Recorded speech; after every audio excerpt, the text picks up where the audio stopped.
She was 43 years old, plain-faced, and carrying a suitcase held shut with a leather belt because the latch had broken 2 years ago and she'd never had reason to fix it. The man at the door looked at her the way people look at something they ordered by mistake. "There's been an error," he said. "There hasn't," she said back. 3 children were starving inside that house.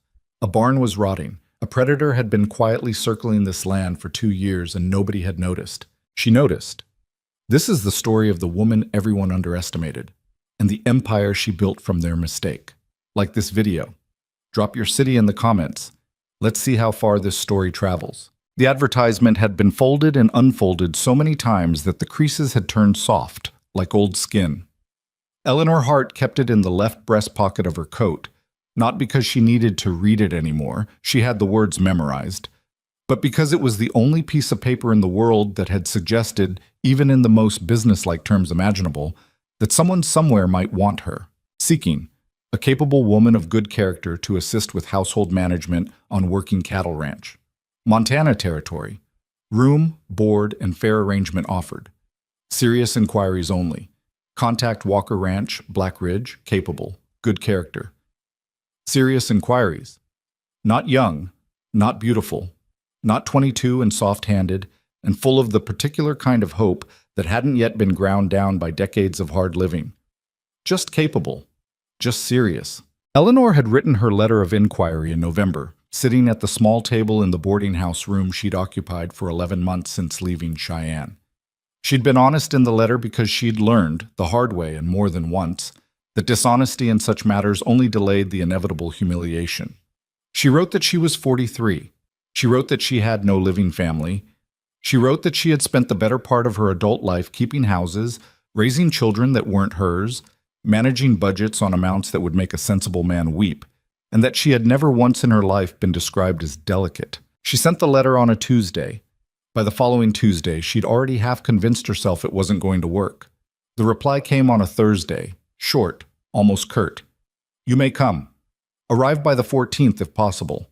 Ask anyone in town for directions to Walker Ranch. G. Walker." She had read that letter so many times she'd worn a small crease into it too. Yard. The stagecoach from Billings to Black Ridge took 6 hours on a road that had apparently been designed by someone with a personal grudge against human spines. Eleanor sat with her back straight and her worn suitcase on her lap. The belt cinched tight around it because the latch had given out in the spring and she hadn't gotten around to replacing it, and watched the Montana landscape open up around her like something out of a painting she'd once seen in a hotel lobby in Denver. It was beautiful in the way that things are beautiful when they're also a little bit frightening. The sky was the kind of gray that means business. The mountains to the west wore snow on their shoulders like men who'd given up trying to shake off winter. The grassland was brown and beaten and stretched out endlessly in every direction, and the wind hit the side of the stagecoach at irregular intervals with a sound like a flat hand on a drum. 2 other passengers shared the coach with her. A traveling salesman with a sample case full of patent medicines who'd introduced himself 3 separate times, apparently forgetting he'd already done it, and a young woman, couldn't have been more than 19, with red-rimmed eyes and a hat box on her knee, who hadn't said a single word the entire journey. Eleanor watched the girl for a while. She recognized those eyes. "First time west?" she finally asked. The girl looked up, surprised, like she'd forgotten there were other people in the world. "That obvious?" "A little." The girl looked back out the window. "I'm going to meet someone. Someone I've never met." She paused. "A man." Eleanor nodded slowly. "Marriage." The agency said he was a good man. The girl said it like she was trying to convince herself. "A farmer in Nebraska. He has land." The agency said, "I know what the agency says," Eleanor said gently, not unkindly. The girl looked at her. Are you going the same way? Through the agency?" "Something like it." "Are you scared?" Eleanor considered that honestly, the way she tried to consider most things. "I'm cold," she said finally, "and this road is terrible, and I'm hungry. I'll worry about scared once I've had something to eat." The girl let out a small, surprised sound that was almost a laugh, and for the first time since Billings, she straightened her spine a little. Black Ridge was not what you'd call a welcoming town. It sat in a shallow valley between two long ridges of brown rock, and it had the look of a place that had been built in a hurry and then argued about ever since. The main street was mud and wagon ruts.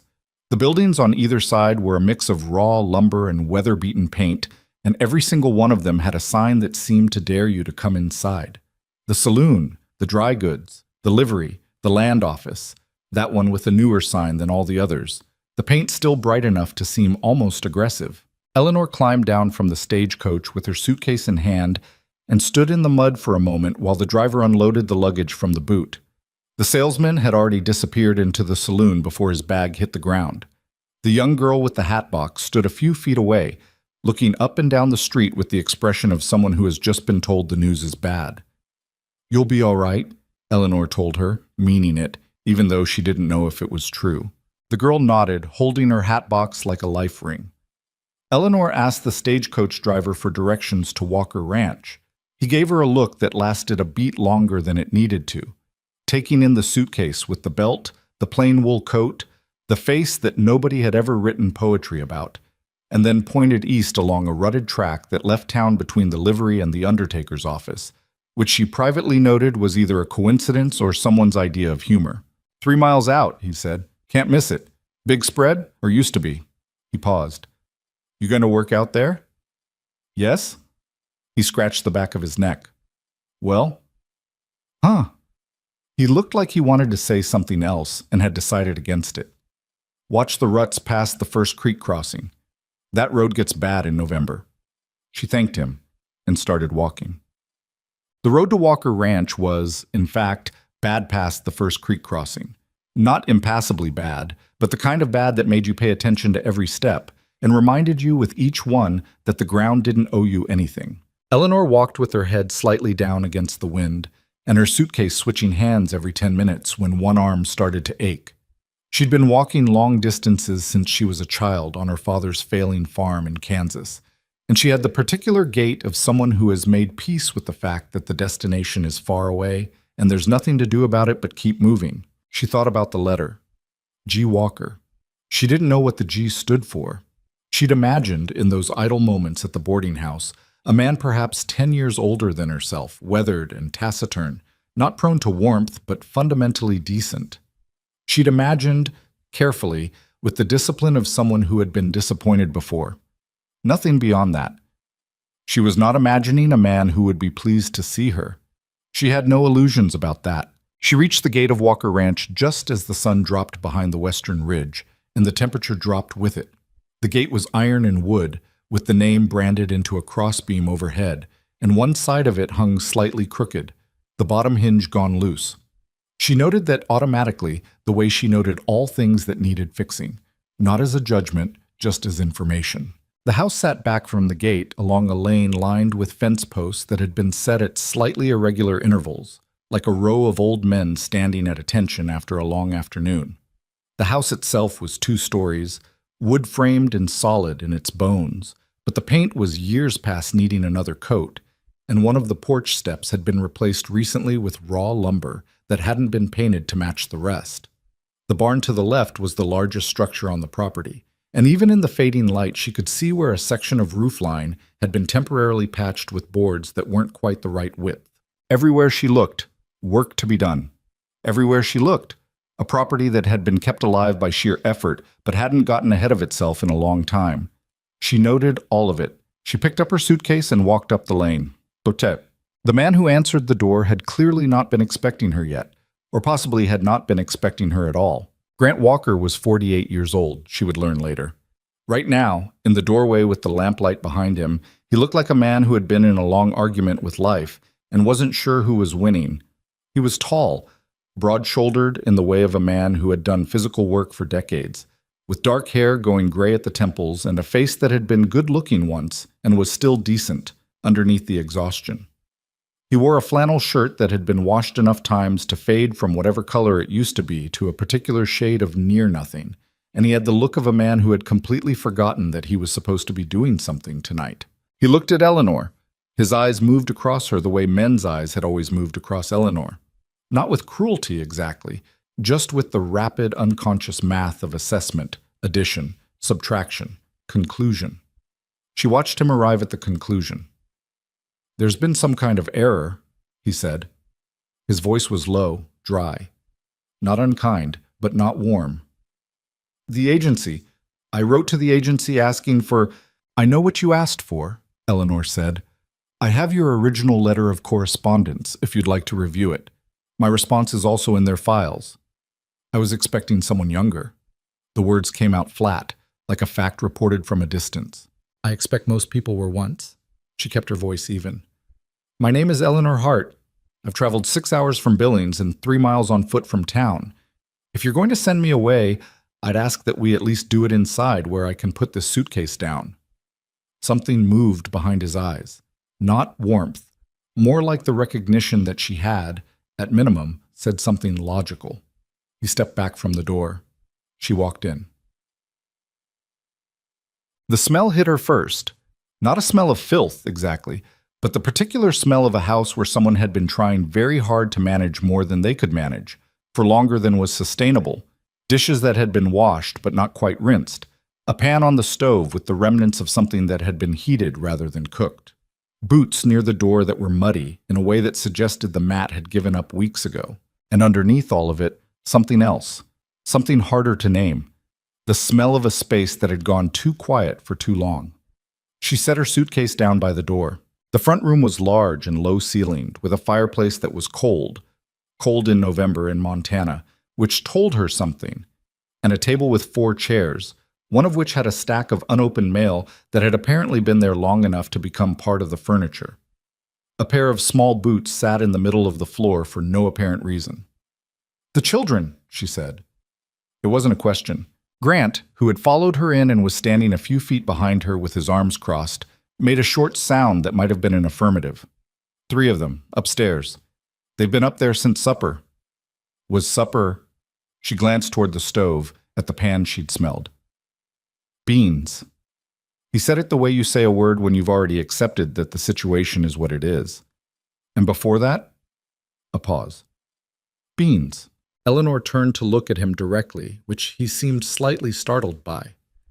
"How long has the housekeeper been gone?" she asked. "Mrs. Paulson left in September. I thought I could manage." "How long ago did you realize you couldn't?" He stared at her. Nobody, apparently, had asked him that before, or at least not in those exact terms. "October," he said finally, with the expression of a man confessing something. She nodded once. "Where's your kitchen?" The kitchen was through the back of the front room, and it was cold. The stove had been out for hours, and it had the look of a space that had been efficiently destroyed by people trying their best with limited resources and no real knowledge of what they were doing. There were dishes stacked in an arrangement that suggested intention but not follow-through. A flour sack had been opened and closed so many times that the top of it was dusted with a thin ghost of white across the entire shelf. In the larder, she found potatoes, a ham hock that was not yet beyond saving, dried beans in 3 different jars, cornmeal, a wedge of hard cheese, and 2 eggs. She took stock of it the way she took stock of everything, methodically, without editorial. "I need the stove lit," she said. "Miss Hart." "Mrs. Hart." She said it out of habit, though the marriage had been brief and long over, and she barely thought about it anymore. "And I understand the situation. You expected someone else. I understand that. But there are children upstairs and the fire is out and it's 30 degrees and getting colder. We can talk about my situation once I've dealt with theirs." She looked at him over her shoulder. "Do you have wood?" Grant Walker looked at her for a long moment with an expression she would come to know well. A specific combination of being taken aback, mildly irritated, and grudgingly impressed. He hadn't felt all 3 things at once in a long time. "There's a stack on the back porch," he said. "Bring some in, please. Enough to last the night." He opened his mouth. He closed it. He went and got the wood. By the time the stove was hot, she had the ham hock in a pot with water and the last of the dried sage she'd found on a shelf, and had started a skillet of cornbread from a recipe she carried in her memory, the way some people carry prayers. She worked without thinking about it much because kitchen work, for Eleanor, was the kind of thinking that happened in your hands. Grant sat at the kitchen table. He hadn't meant to. He'd come back in with the wood, stacked it, and then somehow ended up sitting, watching. He couldn't have said exactly why. "You don't have to cook," he said. "You're not—" "I haven't decided anything." "I know." She didn't look up from the skillet. "But the children are going to eat either way, and I already know where everything is, so—" She let that finish itself. He was quiet for a moment, then— "It would be strange, wouldn't it, paying someone to cook supper and then sending them away before the dishes are done?" "Extremely strange."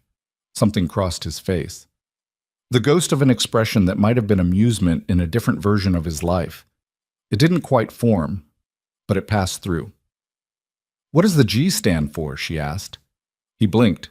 "What?" "Your letter, G. Walker. What's the G stand for?" He looked like he'd forgotten anyone might ever ask him that. "Grant." "That's a fine name." She turned the cornbread. "Mine's Eleanor, since you haven't asked." "I know. You said—" "I said Mrs. Hart. That's not the same thing." The ghost of the expression passed through again. Closer this time. The children came down 15 minutes later, drawn by the smell. This was a thing Eleanor had observed about children in houses where warm meals had become unreliable. They developed a kind of sixth sense for the smell of actual cooking, as opposed to the smell of survival food, and they followed it with the focused attention of animals following water. There were 3 of them. The youngest was a girl named Clara, 4 years old, possibly 5. She had the slightly unmoored quality of a child who had grown a little older than anyone had properly noticed. She came down the stairs holding a cloth rabbit by one ear and regarded Eleanor from the bottom step with enormous, solemn eyes. She had a cough. Eleanor heard it before she saw her, the dry, persistent kind that said it had been there for a while. The middle child was a boy, Thomas, 7, who came into the kitchen in his socks and immediately stood on his tiptoes to see what was in the pot.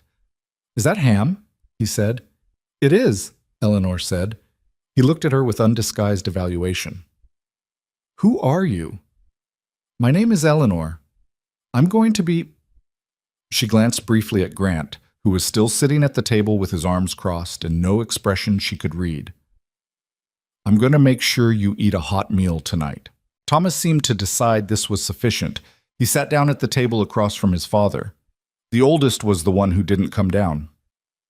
"There's one more," she said quietly to Grant, after she'd gotten Thomas settled and Clara up on a chair with her rabbit. "Daniel." Grant's voice shifted slightly. Something complicated moved through it. "He's 14. He'll eat when he feels like it." "Has he eaten today?" The pause was long enough to be an answer. Eleanor put a portion of the soup in a bowl, cut a square of cornbread, set them on a plate, and looked at Grant. "Which room?" "Miss Hart." "Mrs. Hart?" She picked up the plate. "Which room?" The room at the end of the upstairs hall had a door that was firmly closed, and underneath it, in the gap between the door and the floor, she could see the amber flicker of a lamp that hadn't been turned off yet. She knocked. Once. Clearly. Silence. She knocked again. "I'm not hungry." The voice was 14, all rough edges and a middle register that hadn't fully settled. Angry the way 14-year-olds are angry, completely and without sufficient explanation. "All right," Eleanor said through the door. "Then I'll leave this out here for later, in case you change your mind." Silence. She set the plate on the floor outside the door. She straightened up. She stood there for a moment, looking at the closed door. "The little one has a cough," she said, to the door. "Has she had it long?" Nothing. Then, "Since last week?" "Does she run a fever in the evenings?" A pause, longer than the last one. "Sometimes." "All right, thank you." She went back downstairs. Behind her, as she reached the bottom step, she heard very faintly the scrape of a chair across wooden floorboards, then quiet footsteps, then the soft sound of a door easing open. After the children had eaten and Clara had been carried back upstairs, she'd fallen asleep at the table with her rabbit still clutched in one hand, which was the most heart-splitting thing Eleanor had seen in some time. Grant Walker stood in the kitchen doorway and watched Eleanor wash the dishes with the expression of a man who had been outmaneuvered so gradually he hadn't noticed until it was done. "I want to be clear about something," he said. "Go ahead." "I'm not in a position, financially, I mean. I'm not in a position to pay what I'd need to pay for a full housekeeper and cook and whatever else. He said it like it cost him something, which it did. I put that advertisement in hoping for a partnership arrangement, someone who would have a stake in the ranch's success, not just an employee. Eleanor dried her hands on the kitchen towel. She turned to face him. I understand. And I need you to understand that what I pictured when I wrote that advertisement was someone younger, she said. I know, you said. She set the towel down. Mr. Walker, I'm not asking you to feel something you don't feel. I'm not asking you to pretend you're glad I'm here. I'm asking you to consider one thing. She looked at him steadily. Did your children eat tonight? He said nothing. Did they eat something other than beans? Still nothing. Then whatever I am or am not, I am useful. She picked up her suitcase from beside the door where she'd left it 5 hours ago. Now, if there's a spare room, I'd like to sleep in it. In the morning, I'll look at what needs doing and we can talk about the rest. Grant Walker stood in his own kitchen doorway and couldn't find a single thing to say. The cough, she added as she started toward the stairs. For Clara, do you have mustard in the house? Yes, I think. Good. I'll make a compress in the morning. It'll help. She went up the stairs. He stood where he was for a long time after her footsteps faded. The spare room was small and cold and had a window that rattled when the wind shifted. The bed had a mattress that had been turned recently. She could tell by the faint impressions of previous use being in the wrong orientation. And there were 2 blankets, which was one less than what the temperature required, but one more than nothing. Eleanor set her suitcase on the floor, unbelted it, and sat on the edge of the bed. She allowed herself, in the privacy of that cold room, about 3 minutes of feeling the full weight of the situation. The way the man had looked at her, the way he would probably continue to look at her, the long work ahead, the uncertain outcome, the very real possibility that she was investing herself in something that wouldn't hold. 3 minutes. Then she opened her suitcase, found her nightgown, changed, and got under both blankets. The wind hit the window. The house settled around her like a ship finding its keel. She slept. 3 days passed before she found the ledger. She hadn't been snooping. That wasn't her way. She'd been reorganizing the kitchen larder, properly organizing it, not just rearranging it. And she'd moved a loose board in the back of the lower shelf, and the ledger had been there behind it. Not hidden, exactly.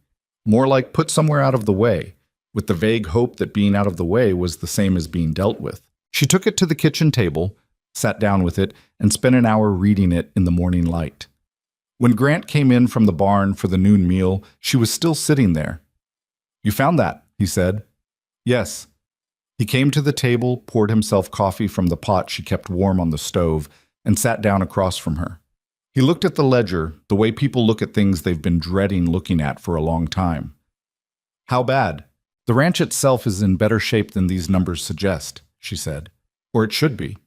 She turned the book toward him and pointed to a column of entries from September. These supply expenditures. Who did you purchase from? Maddox Brothers. They supply half the ranches between here and Billings.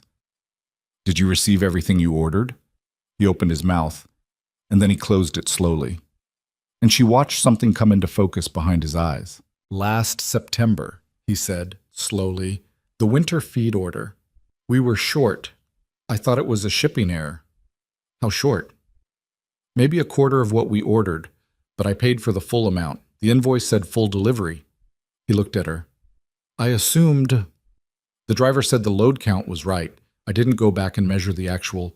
And the fence on the east pasture, she said. When did the wire on the north section go? October. I thought it was just age. We got a winter storm through, and I thought... When I walked the fence line yesterday morning, Eleanor said, keeping her voice even, the posts along that section were sound. New, some of them. The wire itself had been cut, not broken. Cut cleanly, and then bent to look like a break. Grant went very still. And the hand you let go in October, she continued, Pete Harlow. You said he'd quit. He did quit, gave me 2 weeks' notice, and left for... He said he had family in Oregon. He's working at the Donahue Ranch now, Eleanor said. I heard it in town when I went for flour yesterday. The Donahue Ranch, which, as I understand it, borders yours on the northeast corner. The silence that followed was the particular kind that happens when several things that seemed unrelated suddenly arrange themselves into a shape. Sterling Crow owns the Donahue Ranch, Grant said. His voice had changed, flatter, like something had drained out of it. Yes. Eleanor closed the ledger. He also, according to the conversation I heard at the dry goods store yesterday. And I want to be clear that I was not eavesdropping. People in small towns simply speak at a volume that assumes agreement. He also recently acquired the Morrison land, the Beckett homestead, and apparently has made inquiries about the Fletcher property on the South Road. All failed properties. All properties that failed within the last 2 years. She looked at him steadily. Mr. Walker, I've kept accounts for a number of different households over the years. I've seen financial mismanagement. I've seen bad luck. I've seen the natural consequences of grief and inattention. She paused. This is not that. He was looking at the ledger. Someone's been bleeding us. Systematically, and from more than one direction. She folded her hands on the table. The question is who knows, and what you want to do about it. Grant looked up at her. There was something in his face she hadn't seen there before. Not warmth, exactly, but the particular expression of a man who has been trying to figure out what's wrong with a machine for a long time, and has just watched someone put their hand on the right lever. How did you see all this? He asked. I'm good with numbers, she said, and I was here. She got up and went back to the stove to check on the noon meal. In the weeks that followed, the Walker Ranch changed in ways that were both visible and not. Visibly, the kitchen was clean and stayed clean, and there was always something on the stove or in the oven, and the cold fireplace in the front room became a fireplace that burned every evening after supper. The crooked gate hinge got fixed on a Saturday afternoon when Eleanor appeared in the yard with a wrench, and Grant, who'd been intending to fix it for 6 weeks, found himself handing her tools before he quite decided to. 2 of the fence posts on the south pasture were replaced, the broken step on the porch was sanded and painted to match, and the stack of unopened mail on the front room table was sorted, responded to, and filed. The things that changed but couldn't be seen. Thomas started asking at dinner what they were having tomorrow. Clara's cough cleared up within 10 days of the mustard compresses and the elder tea that Eleanor made from the dried herbs she found in the very back of the larder and identified from long experience. And Daniel, who had been existing mostly as a presence felt through closed doors and footsteps overhead, started appearing at the table for breakfast. He didn't talk much. Eleanor didn't push it. She served him food and said good morning and treated him like what he was. Someone carrying more than a 14-year-old should be carrying and not sure what to do with the weight. She recognized that. She'd been carrying heavy things for a long time herself. She didn't look like you, he said one morning, very suddenly, without preamble. Eleanor had been slicing bread, and she kept slicing it because she'd learned that sometimes the way to keep someone talking is to do nothing remarkable with your hands. Who didn't? My mother. He was looking at the table. People probably told you that you were replacing her or something, the women who came before. There were others. 2. They didn't last 2 weeks. He said it without pleasure. They both cried. One of them said she didn't realize it would be so. She used the word remote, about the land. She'd been from Philadelphia. I'm from Kansas, Eleanor said. Nothing seemed remote to me after Kansas. Something shifted in his face. What did happen in Kansas? A great deal, she said, setting the sliced bread on the board. None of it good enough to talk about before I've had more coffee. She poured him a cup, which he hadn't asked for, and he wrapped both hands around it the way people do when they're cold in ways that have nothing to do with temperature. She was better at this, he said. My mother. She made it look easy. Nothing about this is easy, Eleanor said. Anyone who makes it look easy has just done it long enough to hide the effort. He was quiet for a while. The fence you fixed on the south pasture, he said finally. Pa's been saying he'd get to it for 2 months. I know. She sat down across from him with her own cup. It needed doing. He gets... Daniel stopped. He goes away sometimes. In his head. He's here, but he's not. He said it with the precise, specific grief of a child who loves a parent and has watched that parent become unreachable and has no idea what to do with the love. I've seen it, Eleanor said gently. Does it get better? She considered telling him yes. It always gets better, because it would have been the kind thing to say. She thought about the year after her own marriage ended, The 2 years after that, the decade in between.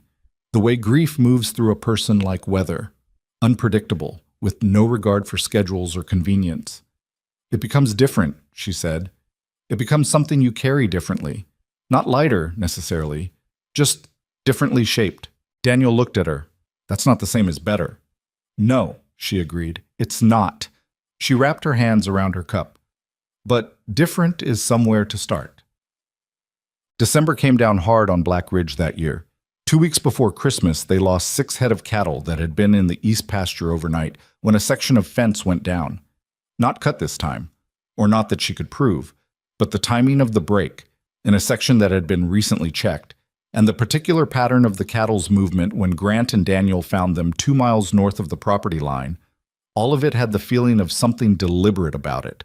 Could be coincidence, Grant said that evening. They were sitting at the kitchen table after the children had gone to bed, the remains of supper cleared and the lamp between them. He'd taken to doing this, sitting at the kitchen table in the evenings, talking through the day's problems. Eleanor wasn't sure exactly when it had started. It had happened the way most things happen between people who are in close proximity under difficult circumstances. Gradually, without a formal beginning, and then all at once. It could be, she said, but you don't think so. I think coincidences happen. I also think that when coincidences follow a pattern, they stop being coincidences. She tapped the ledger, which had become a kind of ongoing document between them. 3 incidents in 60 days, always when you're most stretched, always when the damage is maximum. He turned his coffee cup in his hands, a habit of his, turning things. She'd noticed it. Crow wants the land, he said. Crow wants all the land, she said. Yours specifically because it sits between the Morrison property and the Donahue spread. If he owns both of those and yours in between, he controls the water access to the entire northern valley. She had spent 2 evenings studying the county survey maps she'd found in Grant's desk drawer. With that water access, he could effectively price every other rancher in the valley out of viability within 5 years. Grant stared at the table. How do you know that? I grew up watching my father's land get taken, she said. It came out flat, factual. She wasn't looking for sympathy, and she didn't modulate it to invite any. Different man, same method. I was 12. By the time anyone understood what was happening, it was finished. She looked at him. I swore I'd know it if I ever saw it again. The lamp between them flickered as a gust of wind found some gap in the house's defenses. It steadied again. What do you think we should do? Grant asked. She'd been waiting for that question for 3 weeks. Document everything, she said. Every loss, every incident, every piece of evidence of interference. Dates, locations, specifics. We need a record that holds up when a lawyer looks at it. She opened the ledger to a fresh page. We also need to talk to the other ranchers. The ones who lost their land. They may not have understood what happened to them, but they'll remember the incidents. Crow has influence in this town. Half the men on the county board, not all of them, she said. And county boards care about things staying legal. Whatever Crow has done, he's been careful. If he were operating completely openly, he wouldn't need to be subtle about it. She met his eyes. Subtle means he has something to hide. Something to hide means evidence exists. Grant looked at her for a long time. Eleanor, he said. It was the first time he'd used her given name. She noted it. She didn't make anything of it, at least not out loud. Yes? Why are you doing this? The question wasn't accusatory. It was genuine, the kind you ask when you've been trying to figure something out and finally can't figure it out alone. You don't own this land. You have no stake in the outcome. You could leave tomorrow and— The children are here, she said. A pause. And she considered whether to say the rest. She decided she would, because she'd gotten old enough that not saying things seemed less and less worth the effort. And this is happening, she said. I'm here, and I can see it, and I understand it. And walking away from something you can see and understand when there are children and a good man losing everything to a predator. She stopped, looked at the lamp. I've walked away from things I shouldn't have. I don't do it anymore. Grant didn't say anything for a while. The wind found the house again. The lamp held. We'll start the documentation tomorrow, he said. I already started it, she said. 3 weeks ago. He looked at her. She looked back. This time the expression that crossed his face wasn't a ghost of something. It was actual, real and visible and human, the look of a man who has been carrying something alone for so long that the first evidence of another person's strength underneath some of the weight comes as an almost physical sensation. He covered it quickly, but she'd seen it. "Good," he said. "Then we have a place to start." Acha. By the time the new year turned, Eleanor Hart had been at Walker Ranch for 7 weeks. The town of Black Ridge had opinions about this, which was not a surprise. Small towns running on limited entertainment have opinions about everything, and the opinions were various. Most of them boiled down to some version of pity, or judgment, or the particular combination of both that happens when people look at a woman who has done something unconventional and can't quite decide whether to admire her or condemn her, so they do both simultaneously and call it concern. The women at the general store talked about her whenever she came in for supplies.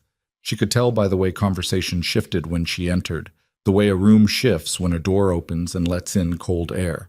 Some of the talk was cruel. Most of it was simply the small cruelties that gather around any woman who does not fit the expected shape of her life. She bought her flour, and her salt, and her needles, and she said good morning to everyone who made eye contact and thanked the proprietor by name, and walked back out into the cold and got on with it. There was one afternoon, though, a Tuesday in January, when she was at the counter waiting for her order, and a woman she didn't know, perhaps her own age, perhaps older, the wife of one of the county board members, she thought, stopped beside her and said, in a voice not quite low enough to be private, "It must be difficult, being so determined, when no one's really asked you to be." Eleanor looked at her. She took the full measure of the statement and the woman who'd made it, and she thought about several possible responses, and she chose the simplest one. "Someone has to be," she said. She picked up her order and went out to the wagon. February. The cold so deep and complete that it had stopped feeling like weather and started feeling like the natural state of the world. Ice on the water trough every morning that needed breaking. The cattle burning through feed at a rate the winter stores were barely keeping up with. The kind of cold that tests whether a family has actually become a family, or whether it's just people in proximity who haven't had occasion to fail each other yet. They were a family by then, not by any formal declaration, not even by any single moment. Just by the accumulated weight of 7-year-old Thomas reading to Clara from the illustrated book Eleanor had found at the back of the church rummage sale, and by Clara developing the habit of taking Eleanor's hand when they walked in the yard, and by Daniel appearing one morning with a list of fence repairs he'd prioritized by urgency with his own hand in handwriting that was still finding its adult shape. "Good list," Eleanor said, studying it. "I added the gate hinge on the north pasture." He was looking at the wall, not at her. "It's been loose since October. Pa missed it." "He's had a lot to carry." "Yeah." He took the list back. "So have you." He said it with the difficulty of a teenage boy saying something genuine and knowing he's saying it, which is one of the harder things humans are asked to do. Yeah." He went out before either of them could make more of it than it was. Eleanor stood in the kitchen for a moment, holding the feeling of that, which was something she allowed herself. Then she went back to work.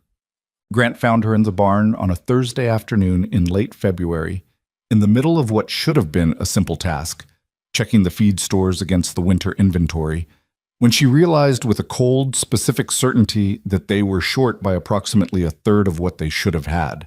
She was standing with the ledger open in one hand and a lamp in the other, counting bags she should not have needed to count, because she'd counted them in December and the numbers should not have changed the way they had changed. Problem? Grant appeared in the barn doorway. She turned to face him. "We're missing feed." He went still. "How much?" "Roughly 120 bushels of the winter oat supply." She held up the ledger.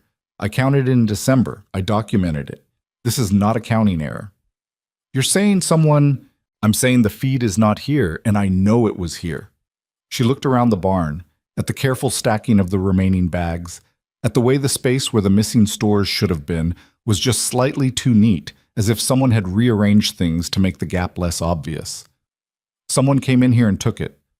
Grant walked past her into the barn, counted for himself, came back with the same look on his face that she had, cold and clear and not panicked, which she was grateful for.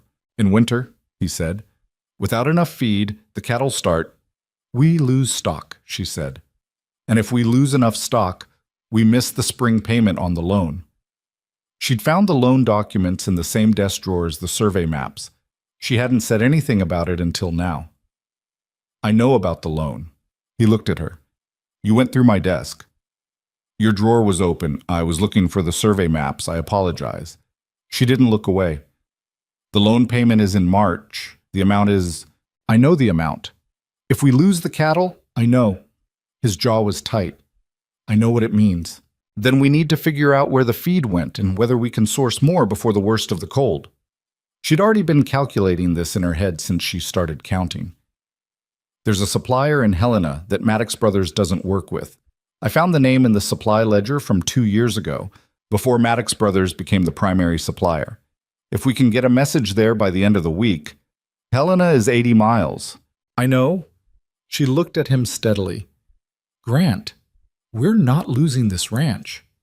The use of his given name, she knew, was deliberate. She'd been deliberate about it. She watched him hear it. The children, he said. It wasn't a sentence, it was a weight. I know. She put the ledger under her arm and picked up the lamp. Come inside, it's too cold to think out here. We'll plan tonight and decide in the morning. She walked past him and out of the barn. He stood in the cold for a moment. Then he followed her. Somewhere in the house, Clara was singing to herself, one of the small, wordless songs that 4-year-olds invent and sing entirely for their own benefit, not for an audience, just because the sound is comfortable. Thomas had fallen asleep over his arithmetic, and Daniel had covered him with a blanket and left him at the table, a kindness so unconscious that Daniel probably hadn't noticed he'd done it. Eleanor stood at the kitchen window for a moment after supper, looking out at the dark where the barn sat, and beyond it the fence lines, and beyond them the vast Montana dark that contained whatever it was going to do to them next. She thought about the woman at the county store. It must be difficult, being so determined, when no one's really asked you to be. She thought about her father's land, the day the bankmen came, the way her father had stood in the yard with the look of a man who hadn't understood until too late that the world was capable of that particular kind of deliberate harm. She thought about the advertisement, folded soft in her coat pocket. Capable woman of good character. She was both of those things. She had always been both of those things. Nobody had ever bothered to mention that capable and good character sometimes mean you end up standing in other people's wars because you're the only one in the room who can see the whole field.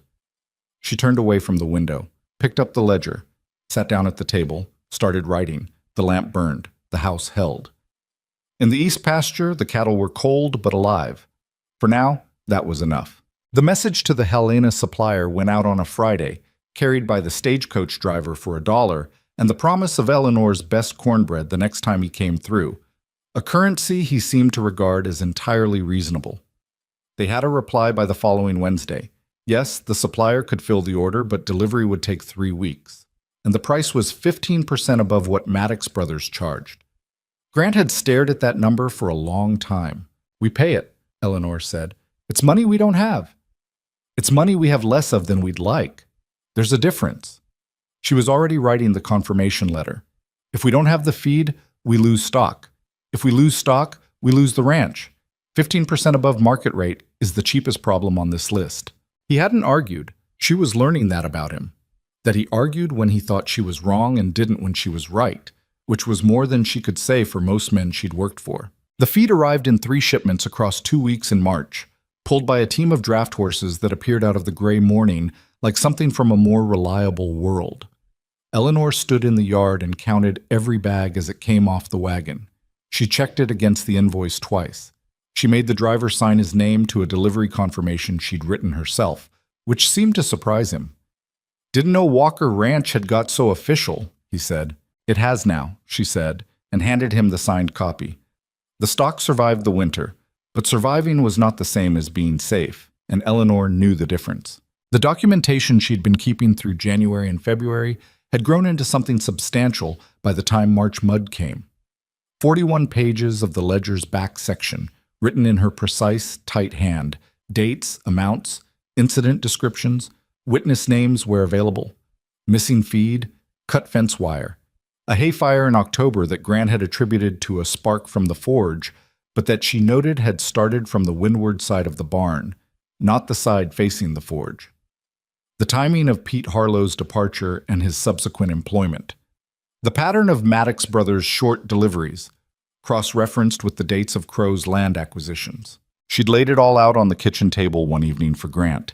He'd read through it without saying anything for 20 minutes, turning pages slowly, and when he finished, he sat back in his chair and looked at her with an expression she'd come to recognize as his version of something moving through him that he didn't entirely know what to do with.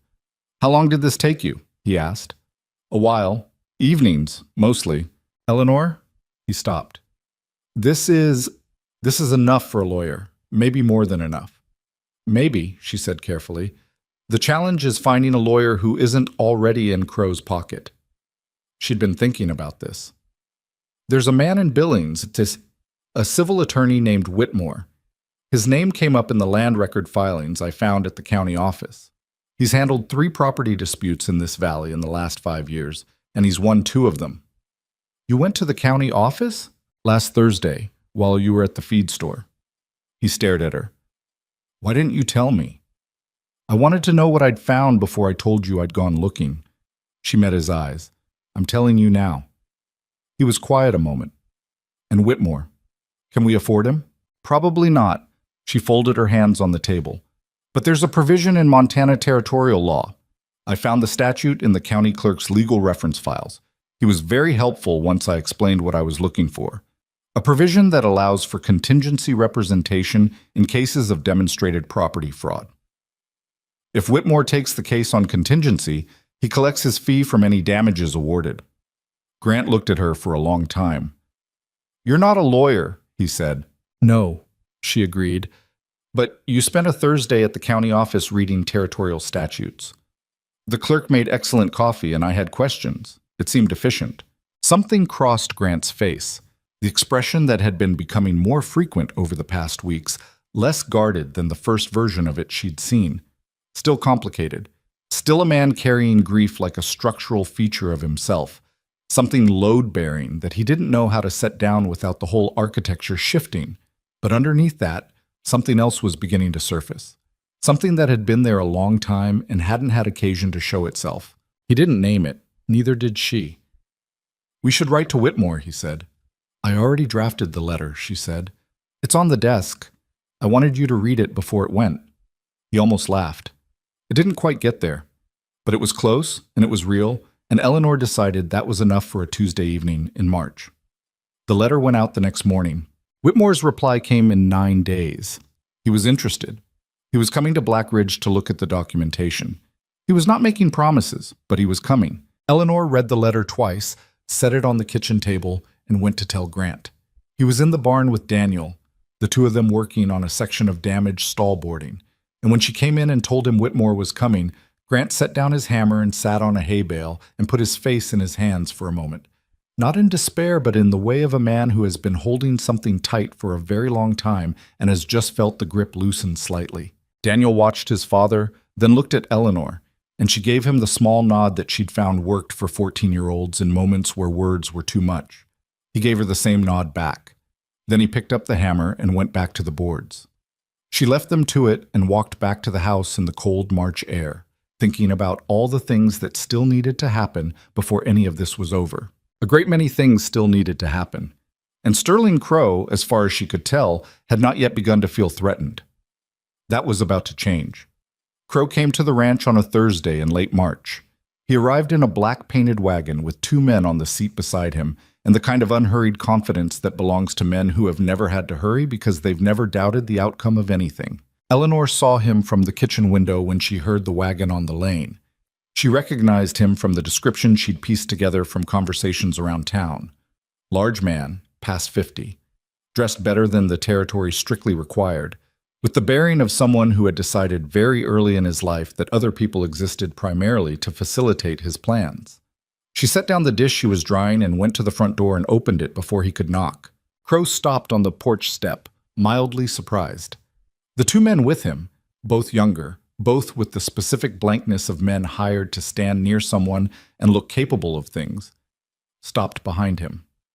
"Morning," Crow said. He had a voice like gravel poured over wood, smooth on the surface, hard underneath. "Is Walker home?" "He's working," Eleanor said. "Can I help you?" Crow looked at her with the same rapid assessment that Grant had used in November, though this version had something different in it. Not the helpless mathematics of a man surprised by his own situation. Something more calibrated, more deliberate. "You must be the housekeeper," he said. "I heard Walker had taken on some domestic help." "I'm Mrs. Hart." She held the door without opening it wider or closing it.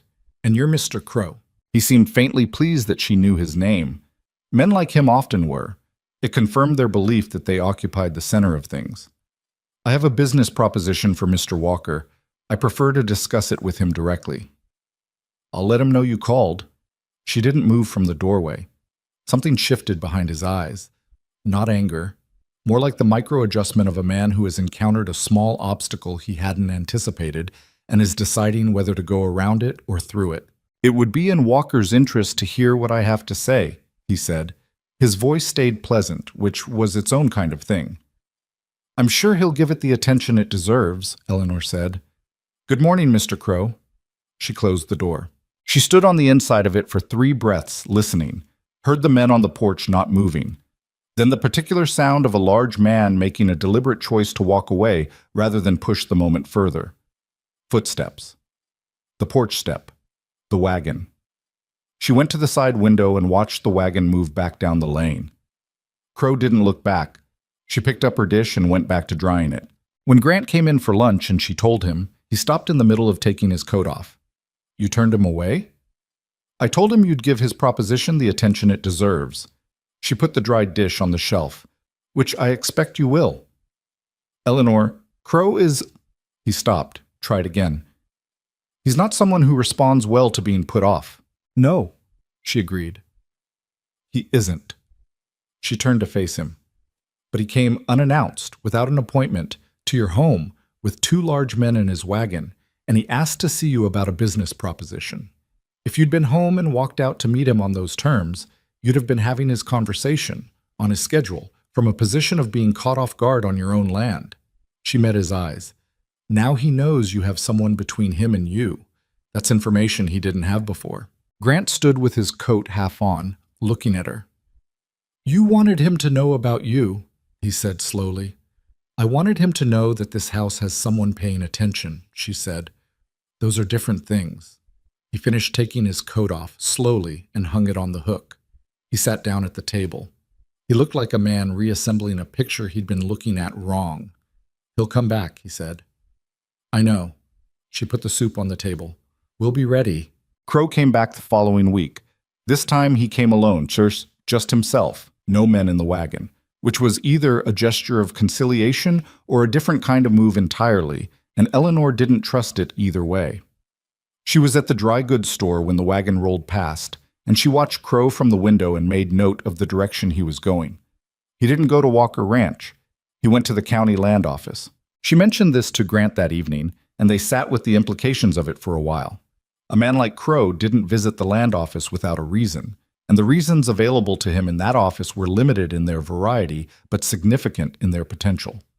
"The loan," Grant said. "The March payment went," she said. "That's done. But the April payment—" He rubbed his face with both hands, a gesture she knew meant he was moving through the math of it and arriving at the same place. "If Crow has someone at the bank, we don't know that he does. But if he does, then we make sure the April payment is there," she said simply. "And the May one. We give him nothing to work with. The spring calves won't be ready to move until June." "I know." She'd already been thinking about this. "There's the North pasture hay we managed to hold back. McGuire at the livery offered $2 a bale last month when we couldn't spare any. Has that changed?" "Might have. The Hendricks Ranch lost a lot of their winter stores." He was doing it now. Thinking forward, not just cataloging the problems, but moving through them. She'd noticed this shift in him over the past weeks. The slow return of a man who'd forgotten he was capable of strategy, remembering. "Offer McGuire 12 bales," she said. "Don't let him know you need to move them. Give him the price he gave you last month and let him think he's getting a deal." She paused. "Daniel could take the wagon in on Saturday. He's old enough, and McGuire likes him." Grant looked at her with that complicated expression again. "Daniel talked to you about McGuire?" "He mentioned it once. He likes working with horses." She shrugged slightly. He's good with them. McGuire probably sees it too. Grant was quiet for a moment. You notice everything, he said. It wasn't an accusation. It was something else. Something closer to the particular vulnerability of someone realizing they have been seen more fully than they expected. I notice what's in front of me, she said. It's a habit. Where does that come from? She thought about answering that honestly and decided she would, as she usually did. When I was young, paying attention was the difference between things going badly and going worse. My father, when things were falling apart on the farm, nobody talked about it. You either saw it or you didn't, and if you didn't see it, you got caught by surprise. She looked at the lamp. I got caught by surprise once. I decided not to make that mistake again. How old were you? 12.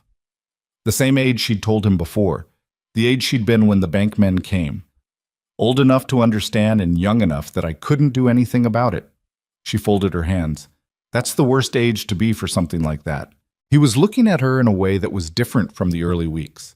Not the rapid assessment of November, not the grudging recalibration of December. Something slower, more deliberate. The way you look at something you've been looking at from a distance and have now moved closer to, and the closeness changes what you see. She looked back steadily because she was past the age of looking away from things. You should have been somewhere better than this, he said. Long before now. She considered that for a moment. Maybe, but then I wouldn't be here. She stood up, gathering the cups. And someone needed to be here. She went to the basin to wash the cups, and he didn't say anything else, and the house held them both in its ordinary nighttime quiet, and Eleanor decided this was one of those moments she'd let herself keep without examining it too closely. It was 2 days later that they found the first of the surveyor stakes. Daniel found them, actually. He'd been checking the eastern fence line on Saturday morning before driving the hay wagon into town, which had become his Saturday routine without anyone formally deciding it would be. He came back to the barn at a run, which was how Eleanor knew it was serious, because Daniel was not the kind of 14-year-old who ran unless he had reason. They're stakes, he said. He was out of breath. Survey stakes, orange paint on them. They go along the eastern property line, but they're on our side, inside our fence, by maybe 12 feet. Grant, who had been in the barn, went very still. How many? Eleanor asked. 8, maybe more. I only went far as the north corner before I came back. Show me, Eleanor said. She followed Daniel at a pace that was close to running herself, with Grant 2 steps behind them. The morning was cold and clear, the frost still on the ground in the shadows, and they crossed the east pasture in silence. The cattle watched them pass with the incurious patience of animals who have decided that humans are probably not worth worrying about. The stakes were exactly as Daniel had described. Wooden pegs with bright orange paint on the top, driven into the ground at regular intervals along a line that was very precisely 12 feet inside Walker Ranch's established fence line. They'd been driven in recently. The ground around them was still slightly disturbed, hadn't had time to settle. Eleanor crouched beside the nearest one and looked at it without touching it. This happened last night, she said. The ground hasn't frozen back. Someone was on my land, Grant said. His voice had the flat quality she'd learned to recognize as controlled anger. Someone employed by Crow, she said. These are survey stakes for a property claim. If he's filing an amended boundary description at the county office, if he has a surveyor's certification that shows this line, she stood up. Is there anything in your original deed that specifies the eastern boundary measurement from a named landmark? Grant looked at her. I don't know. The deed is in your desk, top right drawer, in the metal box. She'd seen it when she retrieved the survey maps. Go get it. Now. Daniel, go into town and find... She thought quickly. Find Sheriff Aldridge and bring him out here. Tell him you found trespassing evidence and you want it documented. The sheriff works with Crow, Daniel said. He said it with the blunt directness of a teenager who has been paying attention. Half the town says so. I know, Eleanor said. But if we document that we called the sheriff and show that he failed to act appropriately, that becomes part of the evidence record. She looked at Daniel directly. We're not calling him because we trust him. We're calling him because we need to show that we followed the proper process and what happened anyway. Daniel held her gaze for a moment. There was something in it, The particular evaluation of a young person deciding whether an adult can be trusted, which is one of the more serious assessments a human being performs. He nodded. He went. Grant came back from the house with the deed. Eleanor read it standing in the east pasture in the morning cold, the wind riffling the edges of the paper. The boundary was described from a granite outcropping. It was there in precise legal language. From the granite outcropping at the northeast corner, running due south 412 yards, thence west to the creek bed at its mean high water mark. Eleanor looked up from the paper and found the granite outcropping with her eyes. It was visible, 40 yards north. She looked at the stakes. She calculated. "The stakes are wrong," she said. "How wrong?" "They're on our land. The actual boundary is 12 feet east of where they've planted these." She handed him the deed. "But if Crow has filed an amended survey document with a different measurement from a different reference point, then there's a dispute. And disputes take time. And time is what he uses." "Yes." She looked down the line of orange stakes stretching away into the morning. "But if we have the original deed language and can demonstrate that the granite outcropping is the correct reference point, and if we have witness documentation of when these stakes appeared—" She stopped herself from running the whole chain of it out loud. Grant understood. He was looking at the stakes with the expression of a man who has identified the thing coming at him and is deciding how to meet it. "We pull them up," he said. "We document where they were. We keep them as evidence." "Yes, and we write to Whitmore today." She photographed the stakes' positions in her memory, distance from the fence line, spacing, the direction of the survey run, and when Grant came back with the spade, she made him wait while she drew the entire layout in her ledger, with measurements she paced off herself, her breath clouding in the cold air as she wrote. Then they pulled every stake out of the ground. Sheriff Aldridge came out that afternoon, as it turned out, earlier than they'd expected, which meant Daniel had been more persuasive than she'd anticipated, or the sheriff had his own reasons for arriving quickly. He was a large man who moved with the careful deliberation of someone who has been doing this job for a long time and has decided that deliberateness is its own form of authority. He looked at the fence line. He looked at the holes where the stakes had been, which Eleanor had photographed in her ledger. He looked at the stakes themselves, which Grant had arranged on the ground in their original configuration. "Could be a surveyor made an error," the sheriff said. "What surveyor, working for whom, and why was he on private land at night?" Eleanor said. She'd positioned herself beside Grant rather than behind him, which was a deliberate choice. Aldridge looked at her. "Mrs. Hart, Eleanor Hart." She met his eyes. "There are 12 feet between the established fence line and where these stakes were placed, Sheriff. The deed language is specific about the boundary reference. I'd like you to record this incident in your official log." "Ma'am, property boundary disputes are civil matters. Trespassing at night is not a civil matter," she said. "And the placement of false survey stakes on private land is not a civil matter either." She held his gaze. "I'd like it recorded. The date, the location, and the evidence present. That's all I'm asking." Aldridge looked at her. He looked at Grant. He looked at the stakes. He wrote it in his log. She watched him write it, reading the entry upside down with the practice of someone who had been reading upside-down documents for years, and confirmed that he'd included the specific details she needed. After he'd gone, Grant stood beside her in the cold afternoon, and neither of them said anything for a minute. "He'll tell Crow," Grant said. "I know." She gathered her ledger. "Crow will know we found them quickly, that we documented everything, and that we're not people who wait to see what happens next. Is that good?" She thought about it honestly. It might make him move faster. Men like Crow, when they feel a plan slipping, sometimes push harder rather than recalculating. She looked at the fence line, the clean ground where the stakes had been. If he pushes harder, he makes bigger mistakes. Bigger mistakes leave more evidence. "Or he does something worse," Grant said. "Yes." She didn't minimize it. "There's that too." The wind came across the east pasture and she pulled her coat tighter. Around them the land stretched out in every direction, gray-brown and still and immense. The kind of landscape that makes a person feel both insignificant and necessary at the same time. Eleanor had stopped fighting the size of the country. It was just the size of the country. She turned back toward the house. "I need to write to Whitmore, and I need to make supper." She paused. "Thomas mentioned he'd like beans again." "Did he really?" "No." She kept walking. He said he'd rather eat the fence posts, but we have beans and we have onions, and I have ideas for both of them. So beans it is. She heard behind her the short exhale that was Grant's version of a laugh. It was closer to an actual laugh than anything she'd heard from him in 3 months. She kept walking and let it happen behind her and didn't make anything of it, because some things grow better without being watched too closely. The letter to Whitmore went out that evening with 2 additional pages of documentation. The beans were, as it turned out, considerably better than fence posts, even by Thomas's revised assessment. Clara fell asleep before the dishes were done, as she usually did now, and Daniel carried her to bed without being asked, which was the kind of thing he'd started doing somewhere in the middle of March without anyone noticing exactly when it had become part of who he was. Grant washed the dishes that night. He'd started doing that a couple weeks back. He didn't make an announcement about it.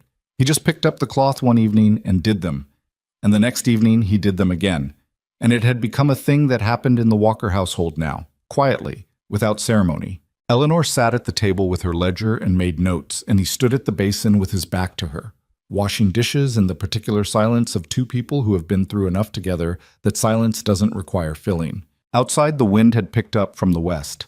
Somewhere across the east pasture, past the fence line, past the holes where the stakes had been, past the boundary Crow thought he was going to move 12 feet at a time until there was nothing left. Somewhere out there, the man was sitting in whatever rooms he occupied, making whatever calculations he made. Eleanor turned a page. She made her notes. She was not afraid. She was something else, something more useful than afraid.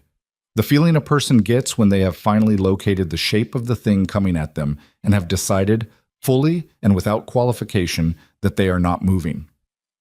The lamp burned between her hands. The house held. Whitmore arrived on a Tuesday in April, stepping off the billing stage with a leather satchel and the look of a man who had seen enough property disputes in his career to stop being surprised by the creative methods people use to steal from each other. He was smaller than Eleanor had pictured. Wiry, 60s, with sharp gray eyes behind wire-rimmed glasses and a quality of focused attention that she recognized and respected immediately. The quality of someone who listens not to respond, but to actually understand what's being said. He wore a good suit that had been good for a long time, not recently, and his boots were practical rather than impressive, which told her something useful about his priorities. She'd put out coffee and a plate of food before his wagon reached the lane. Grant had asked her that morning, with uncharacteristic nervousness that he was trying to keep out of his voice, whether she thought Whitmore would take the case. "I think he'll take it if the evidence holds up," she said. "And it holds up." "You're sure?" "I'm sure of what I documented. Whether it's enough for a lawyer is his judgment, not mine." She'd poured the coffee. "Stop pacing." "I'm not pacing. You've walked past that window 4 times in 10 minutes.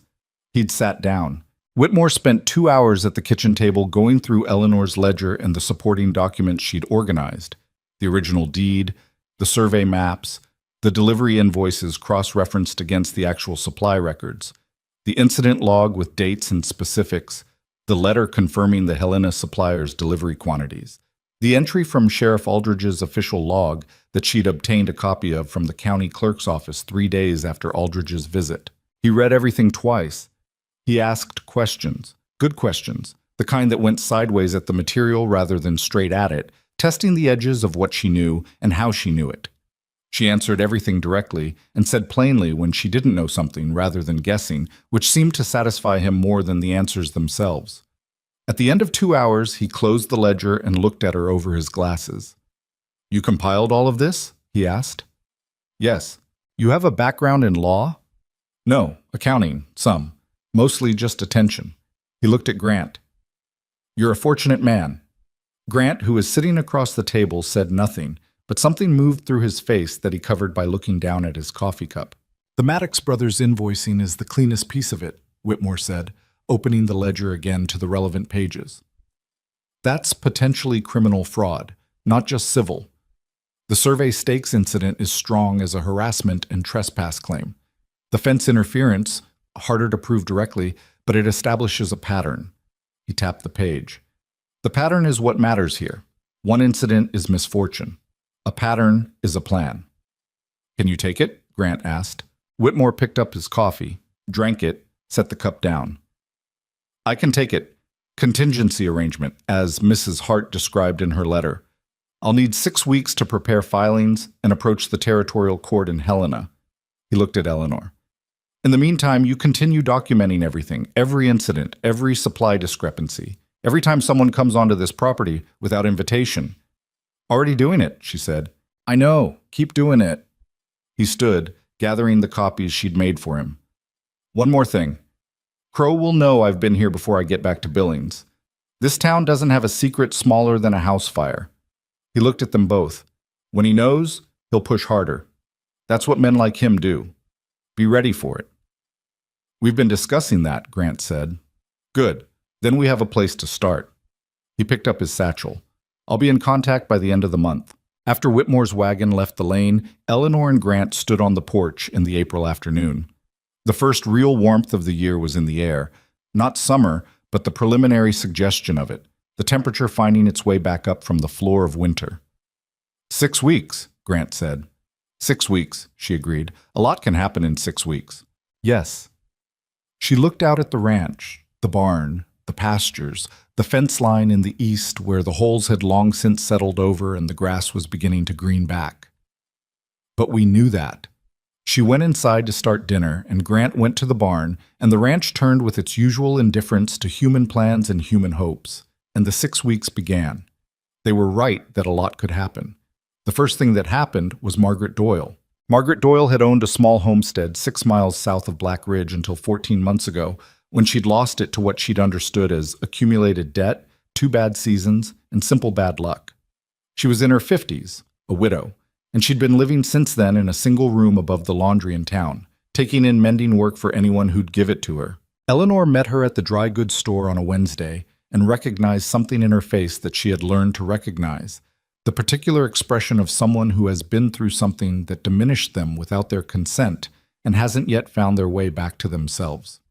She introduced herself. Margaret knew who she was. Everyone in Black Ridge knew who Eleanor was by now, in the way small towns know things they've collectively decided to have opinions about. I heard you're fighting Crow, Margaret said. She said it quietly, with the careful deniability of someone who has learned that being associated with the wrong side of a powerful man's plans can cost you things you can't afford to lose. We're pursuing legal remedy for documented fraud on the Walker property, Eleanor said, which was both accurate and the version she was comfortable saying out loud in a public store. Margaret looked at her for a long moment.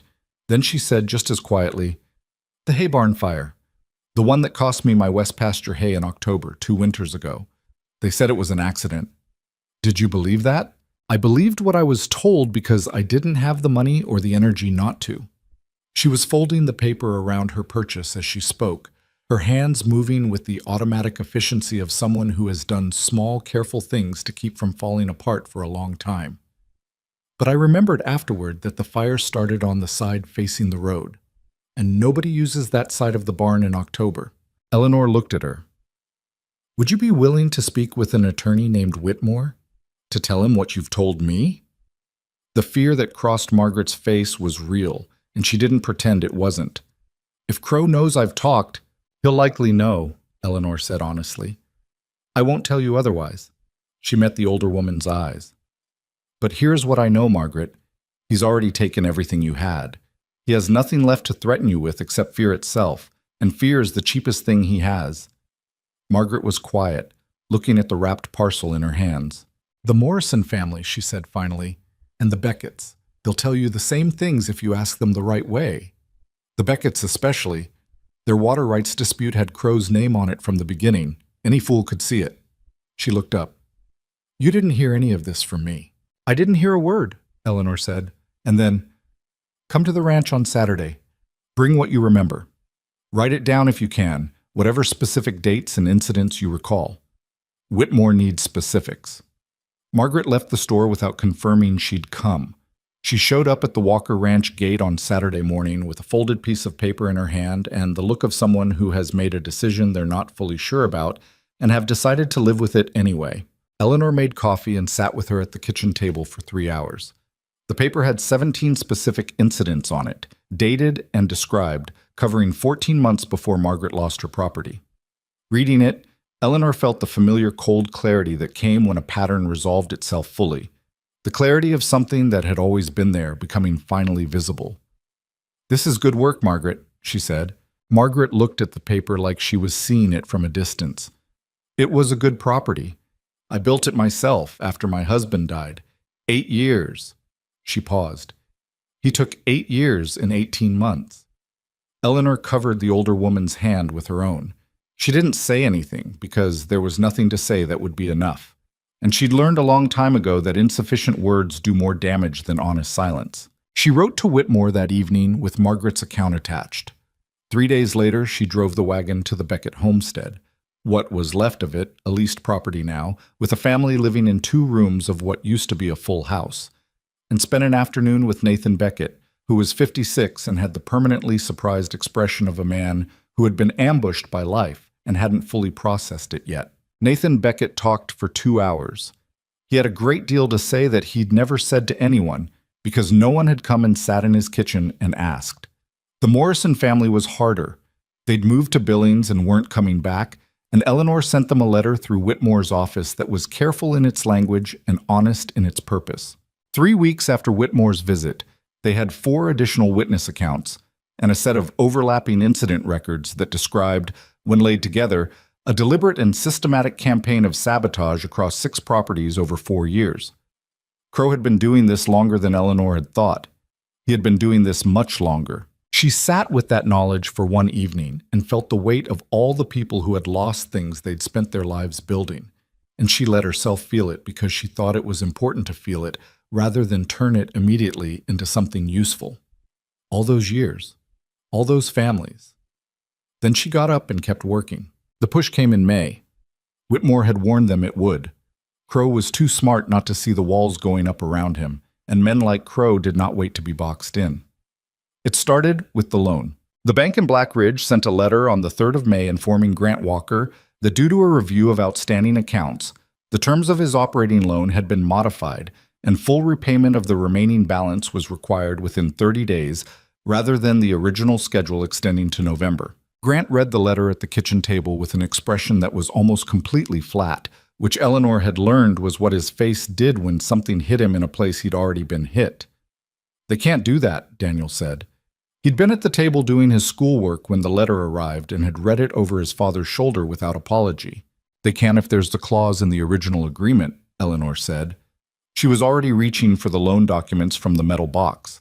She found the relevant section in under a minute because she'd read these documents 3 times and knew where everything was. She read the clause. She read it again. She set the paper down. "There is a clause," she said, "but it specifies that modification of terms requires 45 days' notice and documentation of default or material change in financial position." She looked at Grant. "You're not in default? The April payment went. Have there been any changes to your registered assets or liabilities since you signed this agreement?" "No." "Then the 30-day notice is not valid under the terms of the agreement." She wrote the specific clause reference at the top of a fresh ledger page. "We write to Whitmore today. This is potentially bank fraud layered on top of everything else, and the Territorial Banking Commission has its own oversight process separate from the county court." "The Banking Commission in Helena," Grant said. "Yes." "Where Crow also has connections." "Probably." She looked at him levelly. "We file anyway. We file everything everywhere it can be filed so that he has to fight on multiple fronts simultaneously. A man defending himself in 4 directions at once makes mistakes he wouldn't make if he only had one direction to worry about." Grant looked at the bank letter. "And if the loan gets called despite all of it?" She didn't minimize it. "Then we deal with that when it happens." But it hasn't happened yet. The letter to Whitmore went out before noon. 3 days later, a man named Rudd, no first name offered, no explanation of who he worked for, though Eleanor didn't need one, appeared at the ranch gate and asked to speak with Mrs. Hart specifically, not Grant. Eleanor. She went to the gate. She left the gate closed between them. Rudd was maybe 40, with the sun-worn look of a man who'd spent decades outdoors doing whatever was asked of him.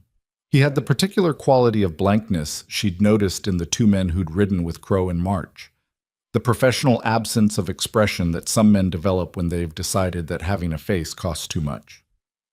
"Mr. Crow has asked me to convey something," he said. Then convey it, she said. He says you're a smart woman. He says you understand how things work in a territory like this, where a man with resources and patience can outlast almost any legal process. He was reciting it, not quite verbatim, but close. He says that if you were to encourage Mr. Walker to accept a fair market offer for the property and move on, there would be no reason for any of this to become harder than it's already been. Eleanor looked at him for a moment. He looked back. He was doing his job, and they both knew it. "Tell Mr. Crow," she said, "that I grew up watching a man with resources and patience take my father's land, and that I've had 43 years to think about what I would do differently if I ever found myself in that situation again." She held his gaze. "I know exactly what I'd do differently. Tell him that." Rudd looked at her. Something moved behind the blankness. Not sympathy, exactly. Something more like the recognition of one person by another, across a significant difference in the situations they occupied. "Ma'am," he said. He touched the brim of his hat, which was not nothing. He turned the horse and rode back down the road. Eleanor stood at the gate and watched him go, and she thought about her father standing in his yard watching different men go, watching everything he'd built go with them, and she let the distance between that moment and this one be as large as it actually was. Then she went back to the house. "Who was that?" Grant asked from the barn doorway. "A messenger," she said. "Crow offered us a way out." Grant went still. "And?" "I declined." She kept walking. "I need to write to Whitmore again." The fire came on a Thursday night in late May, 6 weeks and 2 days after Whitmore's visit, with a spring storm that had been building since midday. Eleanor had watched the weather all afternoon, the way the clouds were stacking from the southwest, the particular green tinge at the horizon that she'd grown up knowing meant the storm intended to be serious. She'd said at supper that the night was going to be bad, and they should make sure the barn was fully secured. She was in her room, not yet asleep, when she smelled it. The smell of fire is different from the smell of a stove or a lamp. It's the same element but a different message, and a person who has ever been close to a fire that was out of control develops an immediate biological response to the distinction that bypasses thinking entirely. Eleanor was at her window in the time it took to process the smell, and she looked out at the dark yard and saw the orange light pulsing from the direction of the feed barn. She was dressed and at Daniel's door in under 30 seconds. "Fire," she said. "Feed barn, get up." She was already moving when she heard him land on the floor. The rain had started. Real rain, not the preliminary spitting of the earlier hour, but the heavy, purposeful rain of a storm that had arrived meaning business. It hit Eleanor as she came off the porch like a cold wall, soaking through her coat in seconds. She didn't slow down. The feed barn was the smaller of the two outbuildings, positioned northeast of the main barn, and it was burning from the bottom of the south-facing wall, which was, she registered this in a fraction of a second, the wall facing away from the lightning direction. Grant was already there. He'd come from the main barn where he'd gone to check the horses when the storm started, and he was at the feed barn's side door with a bucket that was hopelessly insufficient. "Grant!" She grabbed his arm. He turned. It started from the south wall. He looked at her. The rain and the fire were competing across his face. "Lightning would come from the other side," she said. It was set. 3 seconds of both of them standing in the rain, in the fire's orange light, processing that. The feed barn had hay inside. The hay would go fast. And the main barn was 30 yards northeast, close enough that if the fire jumped with the wind, and the wind was gusting and unpredictable in the storm, they'd lose the horses and possibly the main structure. And the main barn shared a wall with the equipment shed. And if the equipment shed went, the equipment shed, Grant said. He was seeing it too. If the shed burns, the fire has a clear path to the house. She was already moving, calculating, working the angles the way she worked every problem, methodically, in the real conditions available, not the ideal ones. "We can't save the feed barn. The rain might slow the spread, but not stop it." She turned to Grant. "We need to demolish the equipment shed." He stared at her. "Eleanor, create a gap. No fuel between the main barn and the house. If we take the shed down now and drag the material clear, the fire has nothing to bridge to." She met his eyes. "The shed is equipment and lumber. The main barn is horses and the winter supply structure. The house is the children.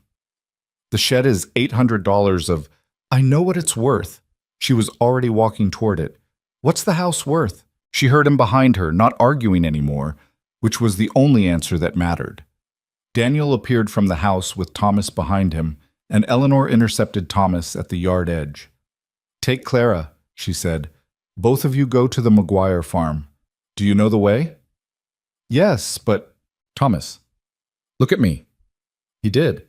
He was 7 years old, and his face was wet from the rain, and the fire was reflected in his eyes, and he was trying very hard not to be scared. "You're going to take your sister to the McGuire farm, and you're going to tell Mr. McGuire what's happening, and you're going to stay there. That's the most important job on this ranch tonight. Can you do it?" "Yes," he said. 7 years old. She believed him completely. "Go, now." She turned before she could watch them go, because watching them go would have taken something out of her that she needed. Daniel was already at the equipment shed with a pry bar in his hands. He was 14 and strong and terrified and working anyway, which was the bravest form of courage Eleanor knew. She went to the other side of the shed wall and found the axe that hung on the exterior bracket and started on the structural support nearest the feed barn. Grant worked beside her on the connecting wall. The three of them, in the rain and the fire's light, dismantling what they'd built. Not elegantly, not cleanly, but fast, because fast was what the situation required. The rain intensified. A gust hit from the northwest and the feed barn's roof took it and shed a cascade of burning material into the yard between the buildings. And Eleanor felt the heat on the left side of her face like a hand pressed flat against her skin. "Back corner post!" Daniel shouted over the rain. She moved to the corner post and hit it twice, and felt it give and hit it again, and it came loose at the base, and the wall section sagged outward. Grant caught the top edge, and they heaved it outward together. She felt her shoulder scream in objection and ignored it. And the wall section went down into the mud, and the rain started on it immediately. The gap was maybe 15 feet. 15 feet of cleared, wet ground between the feed barn's reach and the main barn's wall. Grant was breathing hard. Eleanor was breathing harder. Daniel was standing with the pry bar in both hands, looking at the gap, looking at the fire, looking at them. "Is it enough?" he asked. "I think so," Eleanor said. She wasn't certain. Certainty wasn't available. "We need to keep water on the main barn's south wall. Wet wood doesn't catch." They ran water from the well pump for the next hour and a half. It was Eleanor and Grant and Daniel taking turns at the pump and at the wall with the buckets, in the rain that was both helping and not helping, in the wind that kept shifting and had to be watched constantly. The feed barn burned. It burned completely. There was nothing left to save, and they didn't try. But the fire didn't jump the gap. The rain and the wet wall and the 15 feet of cleared ground between held the line. At some point past midnight, the fire ran out of fuel and the rain finished what was left, and the feed barn was gone, and the main barn stood, and the house behind it stood, and the three of them stood in the mud of the yard and looked at what had happened. Eleanor had burn marks on her left coat sleeve and a cut on her right hand that she hadn't felt during the work and was noticing now. Her boots were saturated through. She was cold in the specific way of someone who has been soaked to the bone in cold rain for 2 hours. Grant's face, when she looked at him, had the stripped-down quality of a man who has had everything reduced to the essential by a long, frightening night and is standing in what's left. "The children," he said. "Safe at McGuire's. Thomas got them there." She was certain of this, or as certain as she could be. Thomas had looked at her with the eyes of someone who understood the assignment. Daniel sat down in the mud. Just sat down, because his legs decided it was time. He had the pry bar across his knees, and he was looking at the ruin of the feed barn with the exhausted, wrung-out look of someone who has just found out what they're made of and is still processing the information. Grant looked at his son.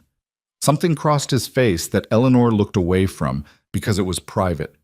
The look of a father seeing his child on the other side of something difficult and feeling the full measure of all of it at once. The fear and the pride and the grief underneath everything, and the love holding it all in one place. She walked to the pump and ran water over her right hand and looked at the cut, which was longer than ideal, but not deep enough to be serious. She wrapped it in the cloth she kept in her coat pocket. She'd kept a cloth there since January, because January had taught her that this was useful, and stood for a moment with her back to the yard. She was thinking about the south wall, the side facing away from the lightning, the fire that had started from a wall that made no natural sense to start from. They'd document it in the morning.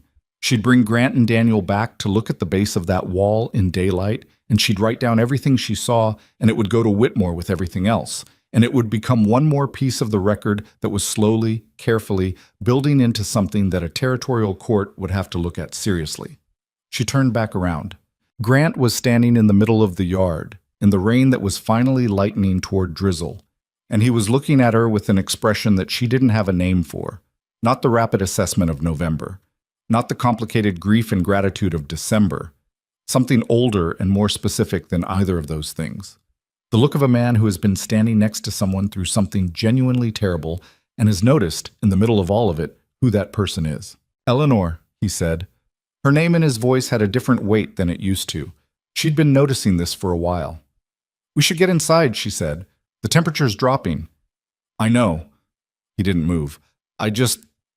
He stopped. He tried again. "I don't know how to say the thing I'm trying to say." "You don't have to say it tonight," she said. He looked at her for a moment longer. "No," he said, "but I'm going to." The rain had thinned to almost nothing. Somewhere in the dark, past the ruined feed barn, the Montana night was enormous and cold and indifferent to everything that had just happened, the way it always was. Eleanor looked back at Grant Walker, standing in the mud of his own yard in the diminishing rain, and she thought about all the ways the night could have gone differently and didn't. "Come inside," she said. "I'll make coffee. Daniel needs to get warm." She walked to the porch. She heard Grant say something to Daniel, brief and low. She heard Daniel get up from the mud. She went inside and built up the stove and put the water on and stood in the kitchen in her wet clothes and let herself feel, for exactly the time it took the water to boil, how close all of it had come. The house, the barn, the children. All of it on a 15-foot margin of cleared ground and 3 people who had worked without stopping because stopping wasn't an option. The water boiled. She made the coffee. The morning after this fire had the particular quality of mornings that follow terrible nights. Everything too bright, too quiet, the world going about its ordinary business with complete indifference to what had just happened in it. Eleanor was up before dawn. She hadn't slept more than 2 hours, and those 2 hours had been the shallow, vigilant kind that leave a person more tired than if they'd simply stayed awake. She built the kitchen fire, put water on, and stood at the window watching the gray light come up over the yard and the ruined shell of the feed barn, which in daylight looked smaller than it had felt in the dark. Burned structures always looked smaller in daylight. The fear was bigger than the thing. Grant came down the stairs at first light. He looked like a man who had been awake all night pretending to sleep, which was exactly what he was. He sat at the table without a word, and she put coffee in front of him and sat across from him with her own. They looked at each other. "I want to walk the south wall before anything else gets moved," she said. "I was thinking the same thing." He wrapped both hands around the cup. His knuckles were scraped. She'd noticed this the night before, hadn't said anything. "Daniel's still asleep." "Let him sleep." She looked at her own hands. The cut on her right palm had stiffened overnight, pulling when she flexed her fingers. "Thomas and Clara are still at McGuire's. I'll drive out to get them after we've looked at the wall." Grant nodded. The morning was cold and smelled of wet ash and the particular sharpness of burned wood that had been rained on, which was one of the grimmer smells Eleanor knew. They crossed the yard together and stood at what remained of the south wall of the feed barn, the wall that had started it, the wall facing away from where lightning would have struck if lightning had been the cause. The base of the wall was gone, of course, burned through to the ground. But around the exterior, at the bottom where the fire had originated, the soil told a story that fire tried its best to erase and didn't quite manage. Eleanor crouched and looked without touching anything. There was a pattern in the soil, a slight discoloration, a radius of ground burn that spread outward from a specific point rather than upward from a wider base. She'd seen this before, or something like it, in a book on fire investigation she'd read 8 years ago in the library of a household she'd worked for, belonging to a man who had suspected arson on an adjacent property and had educated himself thoroughly on the subject. She'd read it because it was there, and she read most things that were there. "The origin point is right here," she said, indicating without touching. "You can see where the ground burned outward rather than down from the wall. If it had started from inside, from hay catching on a spark, the burn pattern would be different. It would come from inside out." She looked up at Grant. Someone placed an accelerant against the outside of this wall. Grant crouched beside her. He looked at what she was looking at. She watched him see it. "We need Whitmore here," he said. "I wrote him last night, before I slept." She'd done it by lamplight at 2 a.m, her burned sleeve still damp, her right hand wrapped. "I described the wall, the origin point, the storm conditions, the directional logic of lightning versus a set fire. He'll know what to do with it." Grant was quiet, looking at the ground. "They could have killed us," he said. Not with anger. He'd moved past anger into something colder. "The children were in that house." "I know. If the gap hadn't held, I know, Grant." He stood up. He stood very still for a moment, the way he did when he was containing something large and deciding what shape to let it out in. "This ends," he said. "Yes," Eleanor said. "It does." She stood up beside him, and they both looked at the burned wall, and the decision between them was as solid as the granite outcropping on the northeast corner, as fixed as the deed language that described it. Some decisions don't need to be spoken at length. They just need to be reached. They walked back to the house together. Whitmore arrived from Billings 4 days later, and he brought with him something Eleanor hadn't anticipated, a man named Cord, who turned out to be a fire investigator the territorial court in Helena used on arson cases. Cord was 50s, quiet, methodical in the way of someone who has spent decades making evidence visible that people have tried hard to make invisible. He spent 3 hours at the south wall of the ruined feed barn, made his own diagrams, collected soil samples in glass jars, and at the end of it gave Whitmore a look that was its own form of professional confirmation. "Intentional," Cord said, when Eleanor asked him directly. "The pattern is consistent with an accelerant applied to the exterior wall base. Given the storm conditions, whoever said it was counting on the weather to complicate the investigation." "Would a territorial court accept that assessment?" she asked. "With my documentation and the soil samples, yes." He looked at the ruin. "I've seen this 4 times in 15 years. Different properties, different circumstances. It's a method people use when they think weather gives them cover." He closed his case. "It doesn't." Whitmore sat with Eleanor and Grant for 2 hours after Cord left. The case file that had started as 41 pages in Eleanor's ledger had grown, with the Margaret Doyle account, the Beckett testimony, the Morrison family's written statement, the bank loan modification attempt, the arson investigation, into something that Whitmore described with the measured language of a man who doesn't make promises but is very close to making one. "The territorial court in Helena has agreed to an expedited hearing," he said, 6 weeks out. "The arson finding changes the classification of everything else. It moves this from civil property fraud into criminal conspiracy territory, which means the territorial prosecutor's office becomes involved. They have resources I don't." "Will they use them?" Grant asked. He'd learned, Eleanor noticed, to ask the practical questions directly rather than hoping for the best.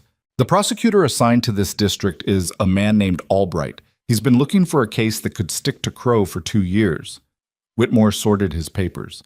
"He's been watching, but he didn't have enough. Now he might." He looked at Eleanor specifically. "The documentation you've compiled, the pattern evidence, is what makes this viable.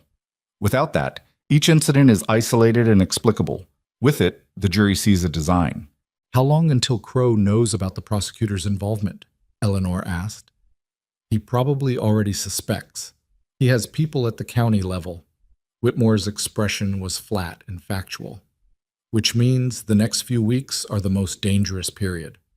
Men in his position, when they see the legal structure going up around them, make decisions they wouldn't make if they were calm." "He'll come for the ranch again," Daniel said. Everyone looked at him. He was sitting at the kitchen table's end, which he'd taken to doing during these conversations, not asking to be included, just positioning himself as included, which Eleanor had decided some time ago was his right. He was 15 in June. He'd pulled walls down in a fire and kept his head clear doing it. "Yes," Eleanor said. "Probably." "Then we should be ready for him." "That's exactly what we're going to be," she said. What being ready looked like, in practical terms, was this. Eleanor wrote letters to the neighboring ranchers who remained, the Hendricks family, the Pattersons, old Abe Fowler, whose property abutted theirs on the west, explaining in plain language without legal embellishment what had been documented and what was coming, not asking for anything specific, just sharing the information and letting people make their own decisions about what it meant for them. She did not know if anyone would respond. All three of them did, within a week. Ub Fowler came himself, rode over on a Tuesday morning on a horse that was nearly as old as he was, and sat in the kitchen and drank coffee and listened to everything Eleanor laid out, and at the end said, "I told Martha 10 years ago there was something wrong about how Crow got the Kimball place. She said I was being difficult." He set his cup down. "I'm going to write Martha a letter from my grave someday and just put 'I told you so' in it and nothing else." Eleanor almost laughed. She managed not to. "Would you testify to what you know about the Kimball acquisition?" "Hell yes, I would." He picked his hat up off the table. "What do you need me to do?" She told him. The Hendricks sent their eldest son, a young man of 22 named Cal, who had his mother's directness and a memory for specific dates and incidents that proved genuinely useful. He'd been present for conversations between his father and Crow's men that he'd never thought much of at the time, and now laid against the pattern Eleanor spread on the table for him, took on a different and specific significance. "Crow's man offered my father 20 cents on the dollar for the East Quarter," Cal said. "Said the land was marginal. My father knew the land wasn't marginal. 2 weeks later, the East Quarter fencing went down in a storm, and we lost 40 head. He made the quotation marks with his voice rather than his hands, the way people do when the falseness of an explanation has finally resolved itself into certainty. My father took the offer after the second incident. We've been trying to buy that land back ever since." By the end of June, Whitmore had 7 witness accounts. The territorial prosecutor had 5. The bank investigation, triggered by Whitmore's filing about the illegal loan modification attempt, had opened its own inquiry, which had the side effect of making the bank's president extremely cooperative in ways he hadn't been when he thought Crow's interests and his own were aligned. People, Eleanor had observed over the course of her life, were frequently loyal to power right up until the point where loyalty stopped being profitable. It wasn't admirable, but it was consistent, and consistency could be used. The ranch ran through June on a combination of the spring calves beginning to move, the cash from McGuire's hay purchase that Daniel had managed with impressive self-possession, and the contributions of the neighboring families, who had started rotating through the property in what nobody formally called a watch schedule, but which functioned as one: someone's wagon on the road within sight of the ranch gate most evenings, someone's lamp in a window. It was the Hendricks' wife, Martha. Not the same Martha as Abe Fowler's, a different Martha. This territory had a surplus of Marthas, who organized it without being asked and without announcing that she'd organized it, which was the most effective way to organize most things. Eleanor noticed this and noted it, and thought not for the first time that the valley had more capable women than it had ever given itself credit for. "You should come to the ranch socials again," Martha Hendricks told Eleanor one afternoon when she'd stopped to leave a plate of food and information in roughly equal measure. "You haven't been?" "I've been busy." "Everyone's been busy." Martha looked at her with the direct assessment of a woman who has been looking at other women clearly for 50 years. "They talk about you, you know, the women in town." "I know. It's different than it was in February." Martha adjusted the plate she was holding. "The fire changed it. People saw what you did, what all three of you did." She paused. "They don't know exactly what to do with you. You don't fit the shape they had ready." Eleanor looked at her. "I never did." "No." Martha said it without apology or pity. "But that's their problem to work out, not yours." She handed over the plate. "Good beans last time, by the way. Different than I make them. Different spice. Better. Don't tell my husband." She left, and Eleanor stood on the porch with the plate and felt something settle. Not triumph, not vindication, just the quiet shift of something that had been at an angle for a long time coming a few degrees closer to level. The men came on a Sunday night in early July, 3 of them. Eleanor heard them before she saw them. The sound of horses approaching the gate at a pace that was too slow to be purposeful travel and too deliberate to be accident. She'd been sitting up late, as she often did, and she'd developed over the months at Walker Ranch the same kind of alertness to the sounds of the property that she suspected Grant had always had and had lost somewhere in the worst of his grief. She heard the horses. She went to the window. She saw the shapes of 3 riders at the gate in the thin light of a quarter moon. She woke Grant first, quietly, in the way they'd agreed she would if anything happened at night. Then she went to Daniel's room and knocked once and said, "Riders at the gate," and heard him land on the floor before the words finished. Then she went to the kitchen and took the rifle from the cabinet above the door, a Winchester repeater that she'd asked Grant to show her in April and had practiced with on a Saturday afternoon in the far pasture until she was comfortable with it. Not expert, comfortable. Grant came into the kitchen dressed and carrying his own rifle. 3, she said. I counted. He looked at her rifle. He didn't say anything about it. They went out the back and came around the side of the house to approach the gate from the yard rather than straight down the porch steps, which put the house behind them instead of beside them. Daniel came behind them, and Grant glanced back and looked like he wanted to tell his son to stay inside, and said nothing because Daniel was 15 and had earned his place on this property in the dark of a burning night. The 3 riders had come through the gate. They were in the yard now, and one of them had a torch. Not lit yet, which meant they were still in the preliminary phase of whatever this was. Which meant there was still time. Eleanor stepped out from the side of the house into the yard where the moonlight reached. "Stop where you are," she said. Her voice carried in the quiet night with more authority than she'd expected from herself. Adrenaline, probably. The voice you get when you stop being afraid of what happens if you speak and start being afraid of what happens if you don't. The 3 riders stopped. The horses shifted. Grant came out beside her. Daniel flanked his other side. The man with the torch, biggest of the 3, on a dark horse, looked at them. "We have a message from Mr. Crow," he said. "We've had enough of Mr. Crow's messages," Eleanor said. "Put the torch down." "Ma'am, sus." "That's not a request." She raised the rifle. Her heart was beating hard enough that she could feel it in the hand gripping the stock. She kept the barrel level. "Put it down, then get off this property and go back to whoever sent you and tell him it didn't work. None of it worked. And the men who burned that barn are going to be in front of a territorial judge in 5 weeks, and if any of you were involved in that, the same is going to apply to you." The man with the torch looked at Grant, looked at Daniel, looked back at Eleanor. There was a moment, one of those moments that hinges, where everything depended on a decision being made by someone she didn't know, for reasons she could only estimate. A long, cold, quiet moment in the dark of the yard. The torch went down. It hit the dirt and lay there, unlit, harmless. The 3 riders looked at each other with the specific communication of men who have been sent to do something and have found the situation different than they were told it would be. The man in the middle said something low to the others that Eleanor didn't catch. Then he turned his horse. The other 2 followed. They rode back through the gate. The yard was quiet. Eleanor lowered the rifle. Her hands were not quite steady. She let them be not quite steady and didn't make anything of it. "You all right?" Grant asked. "Yes." She looked at the torch lying in the dirt. "Let's make sure they actually leave." Daniel was already at the gate, watching the riders diminish into the dark of the road. "They're not stopping," he said. "Good." They stood at the gate, the 3 of them, until the sound of hooves faded entirely.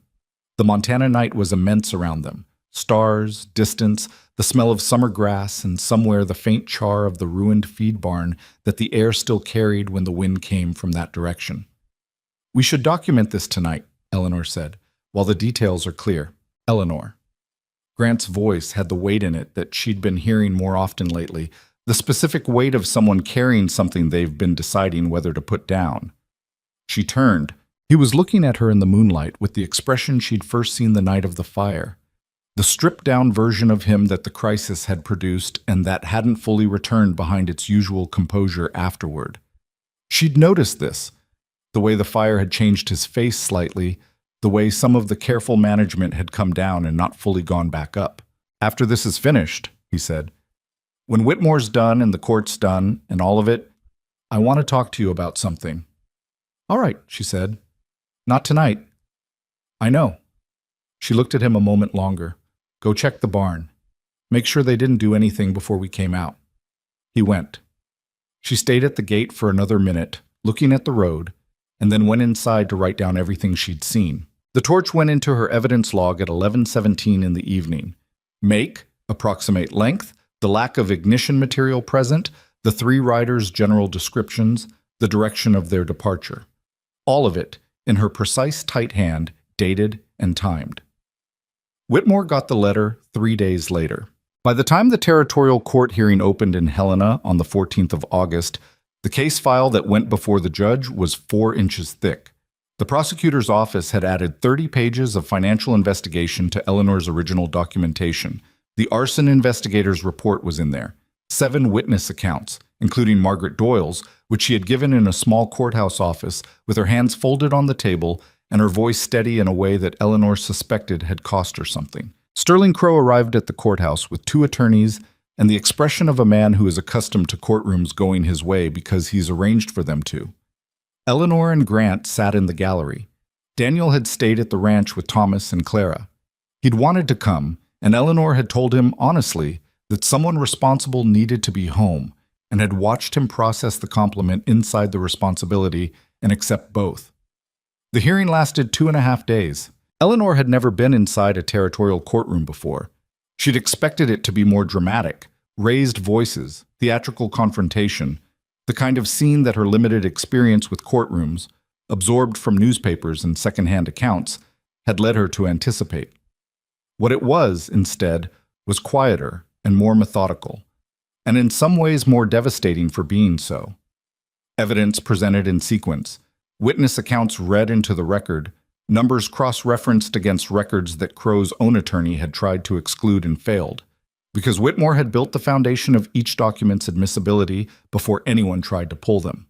The pattern, laid out in sequence by a prosecutor who had clearly been waiting for this opportunity, was plainly visible. There was no version of it that looked like coincidence. Across 4 years and 6 properties, across supply fraud and physical sabotage and financial manipulation, and the arson of a working family's barn on a stormy night in May, the same hand was present. Crow's attorneys made arguments. Some of them were technically good arguments. They didn't move the fundamental arithmetic of what was documented. On the morning of the 3rd day, the judge, a gray-haired woman named Hargrove, who had been on the territorial bench for 11 years, and had the expression of someone who had heard most of what humans were capable of and was rarely surprised, read the ruling into the record. She read it in the particular flat, careful language of formal legal decisions that doesn't make anything smaller by dramatizing it. Injunction against further activities. Criminal referral on arson, fraud, and conspiracy charges. Asset freeze pending full financial investigation. Restitution ordered to 5 former property owners. The Walker Ranch's eastern boundary confirmed as the original deed described, 12 feet east of where Crow's stakes had been placed. Eleanor looked at her hands in her lap when the ruling finished. She heard Grant exhale beside her. The specific sound of a man releasing something he'd been holding for a very long time.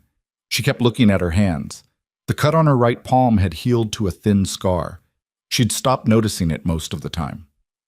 Outside the courthouse, in the August heat of Helena's main street, Whitmore shook their hands. "The criminal charges will proceed separately," he said. "That process will take time, but the injunction is immediate. He cannot touch the ranch. He cannot approach the property. He cannot conduct any transaction involving the properties in question." He paused.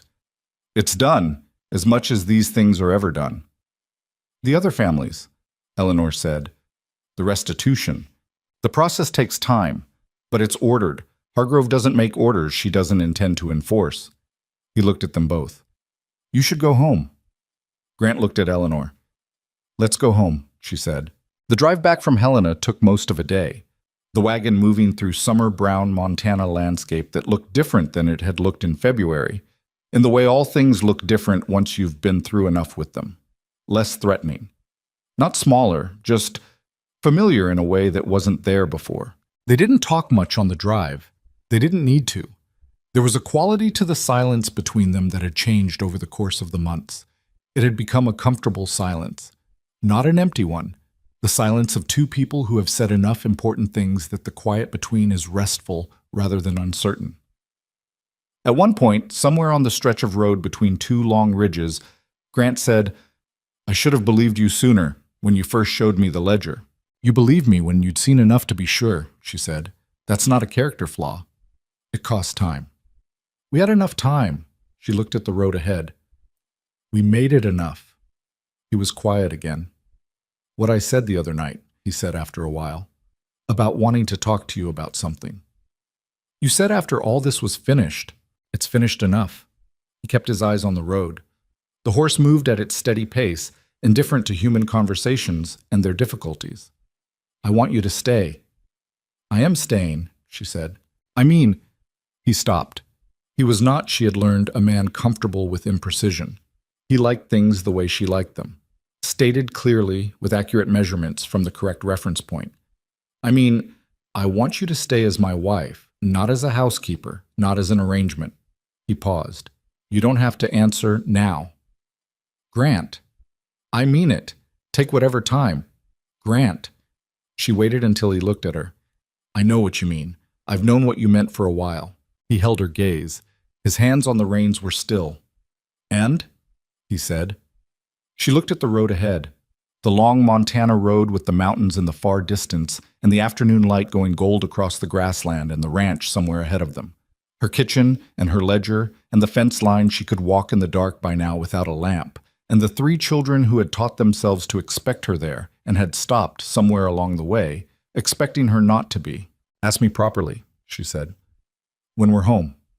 He looked back at the road. He was quiet for a moment. "All right," he said. The horse moved. The road opened ahead.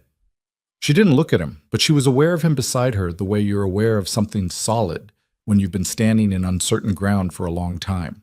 Not a rescue, not a solution to anything, just the specific, unmistakable fact of someone who is there. The ranch came into view at the end of the long lane as the sun dropped behind the western ridge, and she could see the lamp already burning in the kitchen window, which meant Daniel had put it there. And it was the most ordinary sight she could think of, and it was exactly right. The lamp in the kitchen window was Daniel's doing, as she'd suspected.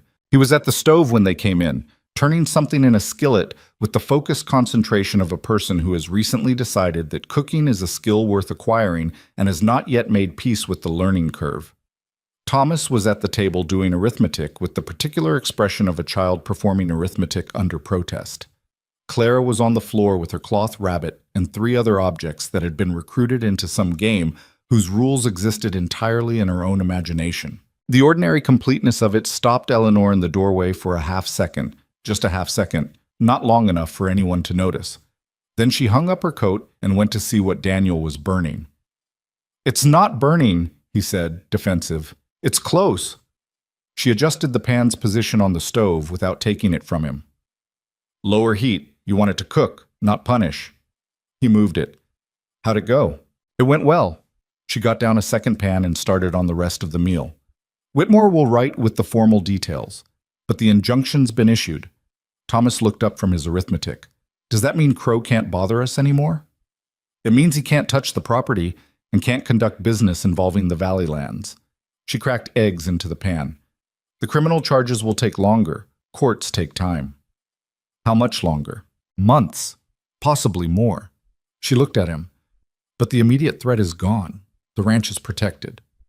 Thomas considered this with the pragmatic thoroughness of a 7-year-old who has learned that adults sometimes give answers that need to be interrogated. "So we're okay?" "We're okay," she said. He went back to his arithmetic, apparently satisfied, which was one of the more touching forms of trust Eleanor had encountered. Grant had gone to the barn to see to the horses and came back in when supper was nearly done, and the 5 of them ate together at the kitchen table in the ordinary way they'd been eating together for months, the conversation moving through the day's events on the ranch, a calf that had gotten through the fence, a section of roof on the main barn that needed attention before fall, and the table noise of people who live in each other's company and have stopped performing for each other. After the children were in bed, Grant and Eleanor sat at the kitchen table, the lamp between them, the particular nighttime quiet of the house. She waited. He turned his coffee cup in his hands, the habit she knew well by now, and looked at the table and then at her. "I'm not good at this," he said. "I know. I mean specifically this, saying things." He looked up. "I'm better at showing things. I've been trying to show you for months." "I know that too, but I figure you deserve to hear it said plainly." He set the cup down. "I didn't want you here when you came. You know that. I was wrong, and I knew I was wrong about 3 days in, and I've been trying to figure out what to do with being that wrong ever since." She waited. "You saved this ranch," he said. "You saved my family. But that's not the thing I'm trying to say. He stopped. He was working at it, the way he worked at difficult physical problems, carefully, without rushing, with respect for how hard the thing was. The thing I'm trying to say is that I look for you. In the morning, before anything else, I hear something in the yard and I think, I wonder if Eleanor's seen this. I figure something out, and the first thing I want to do is tell you. He looked at her steadily. I don't know when that started. I know it doesn't stop. Eleanor looked at him. This man who had opened his door in November with the face of someone who had already done the math and found her wanting. This man who turned coffee cups in his hands when he was thinking, who showed his love to his children through small practical acts rather than speeches, who had stood in a burning yard and trusted her judgment without a moment's hesitation when it mattered. Nobody had ever made her feel before that her presence in a room was something that was looked for. She'd been useful, often. She'd been capable, reliably, but looked for. That was something different. Eleanor Hart, Grant said, will you marry me? He said it as a statement, not a question, which was the most Grant Walker way to propose that she could have imagined, and it was exactly right. Yes, she said, simply, without qualifications or conditions, just yes. He let out a breath. Something in his shoulders changed, a release, physical and visible, the kind that happens when a person has been carrying tension they'd stopped registering as tension. Okay, he said. Okay, she agreed. She reached across the table and covered his hand with hers, and he turned his hand over and held it, and they sat that way for a while in the lamplight without needing to say anything else. Outside, the Montana night was dark and enormous and full of stars, and the ranch sat inside it the way it always had. The main barn, the pastures, the fence line in the east where the ground had long since grown back over the holes where the stakes had been. And it was theirs, documented and defended and legally confirmed, as solid and specific as the granite outcropping on the northeast corner that the deed had always named. They told the children in the morning, at breakfast. Clara immediately asked if Eleanor would keep making the biscuits, which Eleanor took as wholehearted approval. Thomas wanted to know if this meant Grant was going to be less pacey in the mornings, which was his word, and which Grant accepted with an expression of resigned parental recognition. Daniel looked at Eleanor across the table for a moment with the complicated look of a 15-year-old who has thought about this more than anyone knew, and then said, good, with the specific weight of someone who means considerably more than one word, but has chosen the right one. She would think about that for a long time afterward. Good. One word, from a boy who'd stood at her door in October with 14 years of grief on his shoulders and asked if things ever got better, and who had gotten, by way of answer, the honest and imperfect and ongoing proof that they could. Sterling Crow's criminal trial was held the following January in Helena. Eleanor and Grant attended both days of the proceedings, leaving the ranch in Daniel's capable management, which had stopped being a remarkable thing to say and had become simply the truth. The courtroom was fuller than Eleanor had expected. Ranchers from across the valley who had lost properties to Crow over 4 years, some of whom hadn't understood until Whitmore's filings exactly what had been done to them, filled the gallery with a quiet, specific anger that wasn't dramatic but was very present. Margaret Doyle was there. Nathan Beckett was there. Abe Fowler was there with his horse and his opinions and his I told you so energy, which he deployed not in a letter to his wife, but simply by being very visibly present in the courtroom. The prosecution's case was built substantially on Eleanor's original documentation. She watched it being used, watched the prosecutor lay out the pattern she'd first identified in February of the previous year, sitting at the kitchen table with a worn ledger and a lamp, and felt something she hadn't quite expected. Not pride, exactly. Pride was too self-satisfied for what it was, more like the particular feeling of having done a thing that needed to be done and seeing it matter. Crow was convicted on 3 counts of fraud, 1 count of conspiracy, and 1 count of arson by proxy.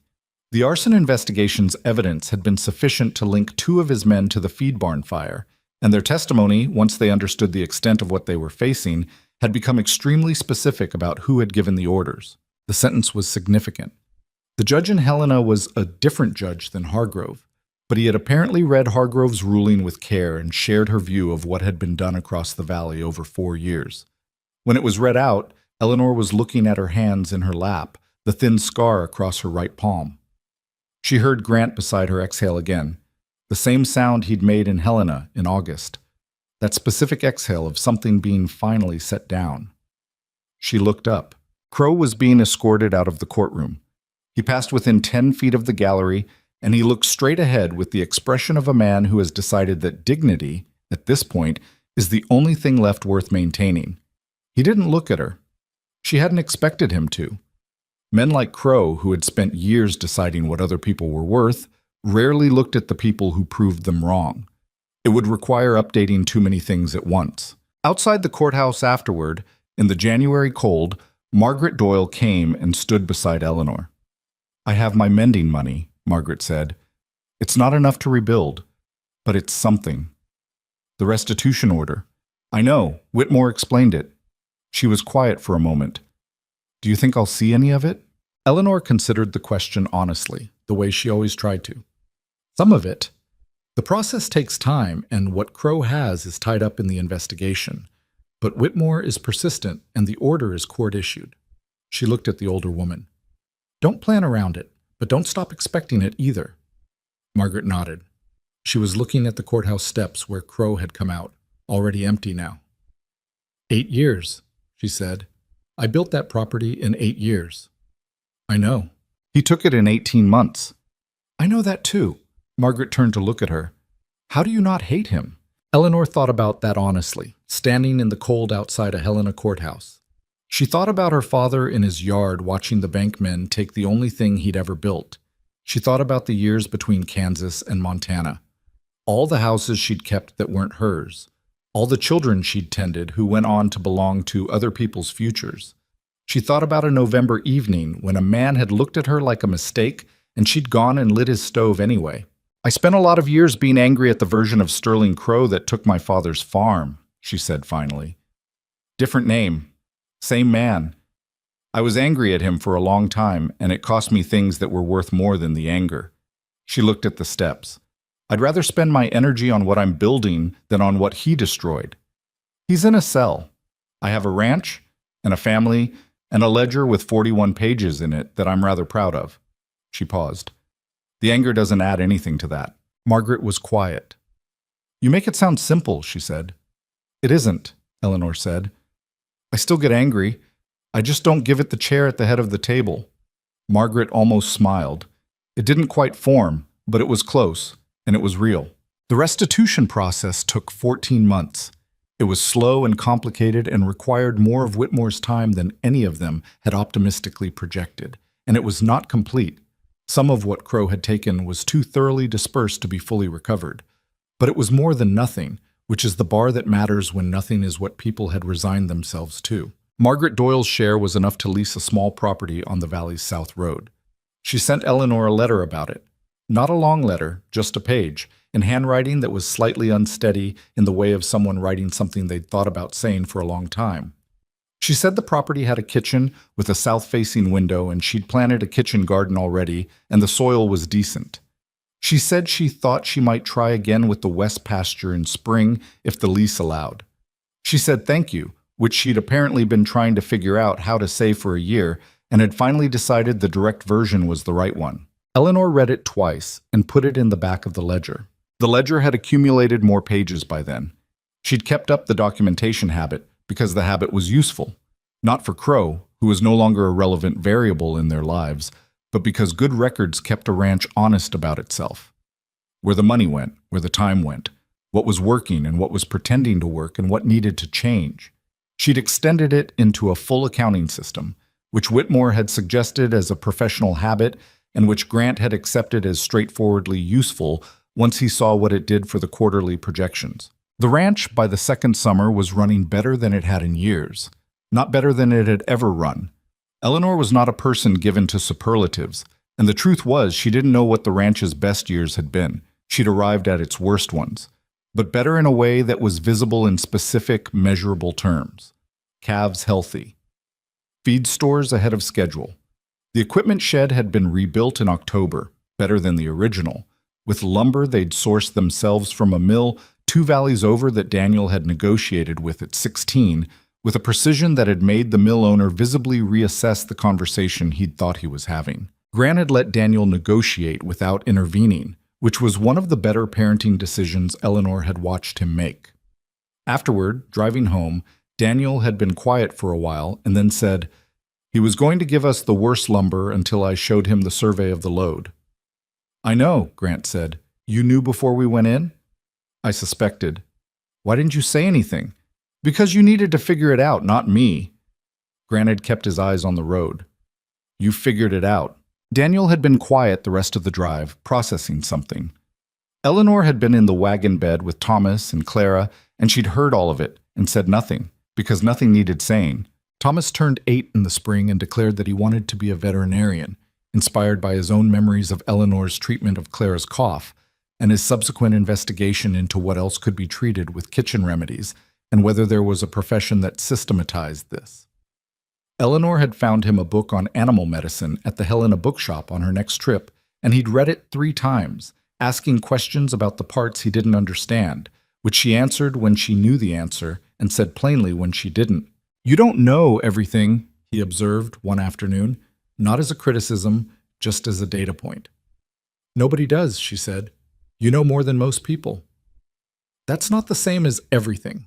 She turned the page she was sewing. "The useful thing isn't knowing everything. The useful thing is knowing what you don't know and being willing to find out." He thought about this. "Is that what you did? With the ledger and Crow and all of it?" "Mostly. I knew what I saw and I knew what I didn't know, and I kept finding out until the picture was clear enough to use." Thomas nodded slowly, with the look of a child cataloging a piece of information for future use. "That's a good system," he said. "I think so," she agreed. Clara, at 6, had taken to following Eleanor through the house in the mornings, with the particular devoted purpose of a child who has decided that someone is worth paying attention to and is therefore going to pay very thorough attention. She asked questions at a rate that would have exhausted Eleanor 20 years ago, and that she now found, to her own mild surprise, something close to delightful. Clara wanted to know why bread rose and why the sky was that color in the evening, and what Eleanor had been like when she was small, and whether rabbits knew they were rabbits. "I don't know if they do," Eleanor said, regarding the cloth rabbit that had been Clara's constant companion since before Eleanor arrived, and was now somewhat more worn than it had been. "I think they probably don't," Clara said seriously. "Because if they knew they were rabbits, they'd probably worry about foxes more." "That's a reasonable theory." "You think I'm smart," Clara said. Not asking, stating. "I think you're observant," Eleanor said, "which is better than smart. Smart you're born with. Observant you choose." Clara considered this with enormous seriousness. "I'm going to be both," she decided. "I believe you," Eleanor said, and she did. The evening that Eleanor thought about most, afterward, the one that she kept in her memory with the specific care of something she wanted to stay clear, was a September evening in the 2nd year. The work was done, the children fed and settled, the ranch quiet in the way it got in September when the work of summer was behind, and the work of winter hadn't yet fully arrived. She was on the porch. Grant came out and stood beside her, and they looked at the valley in the last light. The pasture's gone gold. The fence line straight and documented, and theirs. The mountains in the distance doing what Montana mountains always did in September light, which was look like something a painter had put there specifically to make a point. "Margaret Doyle got her lease," Eleanor said. "I heard. Whitmore wrote." He looked at the valley. "You did that." "We did it. You started it." She let that sit without arguing it, because it was true enough and she was past the age of deflecting true things. She had started it. She'd lit the stove in a cold kitchen in November and made a decision about what she was and wasn't going to walk away from, and everything else had followed from that. Not smoothly. Nothing about any of it had been smooth. And the scar on her right hand was a daily reminder that smooth was not the same as right, but forward. Always forward. "I've been thinking about something," she said. "Tell me." "Margaret isn't the only one starting over. There are families in this valley that lost years to Crow and got some resources back, but not the knowledge. The accounting, the documentation, the patterns that tell you when something's wrong before it's gone too far." She looked at the valley. "Someone should be teaching it." Grant looked at her. "You want to run a school." "Not a school." She thought about how to say it accurately. "More like making myself available to families who need someone to look at their books and tell them honestly what they're seeing, Not for money necessarily, for the kind of thing that gets repaid in other ways. She paused. I know what I'm good at. I spent 43 years being good at it in other people's houses. It seems like I could be good at it for other people's benefit, rather than just keeping their accounts from falling apart quietly. Grant was quiet for a moment. You've already started, haven't you? He said. I've had a few conversations. He looked at her with the expression she'd come to know as his version of deep affection, which looked to anyone who didn't know him like mild interest, but which she had learned to read in the slight shift of his jaw and the way his eyes held hers a beat longer than necessary. Of course you have, he said. She looked back at the valley. It was fully evening now, the last of the light gone from the peaks, the land going blue and gray in the way it did in this hour. She thought about the woman she'd been in the Billings boarding house, reading an advertisement about a cattle ranch in Montana that wanted a capable woman of good character. She thought about the belt around the suitcase and the folded paper in her pocket and the stagecoach that smelled of tobacco and the girl with the hat box and the red-rimmed eyes going west to marry a stranger. She thought about all the things she hadn't known she was heading toward. The advertisement had not promised love. It had not promised family or belonging or the particular feeling of lying awake in a house at night and knowing every sound it makes and calling that feeling home. It had promised room, board, and a fair arrangement. By the terms of the original offer, it had delivered. Everything else had been built from scratch, the way everything worth having is built, imperfectly, with wrong turns and insufficient materials and moments of genuine doubt, by people who were too tired and too stubborn to stop. She'd spent her whole life being useful. It turned out that being useful, if you did it honestly and for long enough in the right place, eventually became something more than useful. It became indispensable. It became woven into things. It became part of the architecture of a life, and then of more than one life, and then of something that didn't fully belong to any one person anymore, but to all of them together. The woman nobody wanted had become the person nobody could imagine the place without. She hadn't planned that. She'd just stayed. There's something worth saying about that. About the decision to stay when leaving is available and the ground is uncertain and the welcome is thin. Most people understand that love requires vulnerability, that growth requires discomfort, that the worthwhile things take time.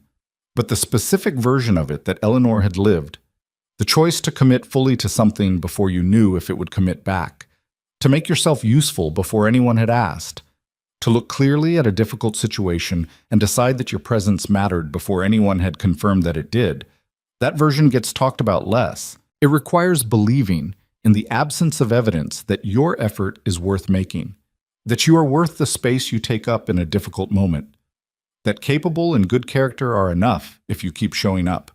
Eleanor had believed that, not easily and not all the time, but enough. Grant sat down in the other porch chair, and the September dark came up around the ranch. And somewhere inside the house, Clara was singing one of her wordless, purposeless, entirely personal songs, and the sound came through the wall like something warm. Come inside when you're ready, Grant said. In a minute, she said. She stayed on the porch a little longer, looking at the valley, her valley now, their valley, the valley with the fixed fence lines and the documented boundaries and the families starting over in it. The valley that Sterling Crow had thought he was going to own entirely and didn't. She thought about her father's yard, the bankmen, the 12-year-old girl who had watched and understood and couldn't do anything. She had done something. It had taken 31 years and a worn suitcase and a belt holding it shut, but she had done something. That was enough, more than enough. She got up and went inside where the lamp was burning and the stove was warm and her family was waiting, and she closed the door on the September night behind her.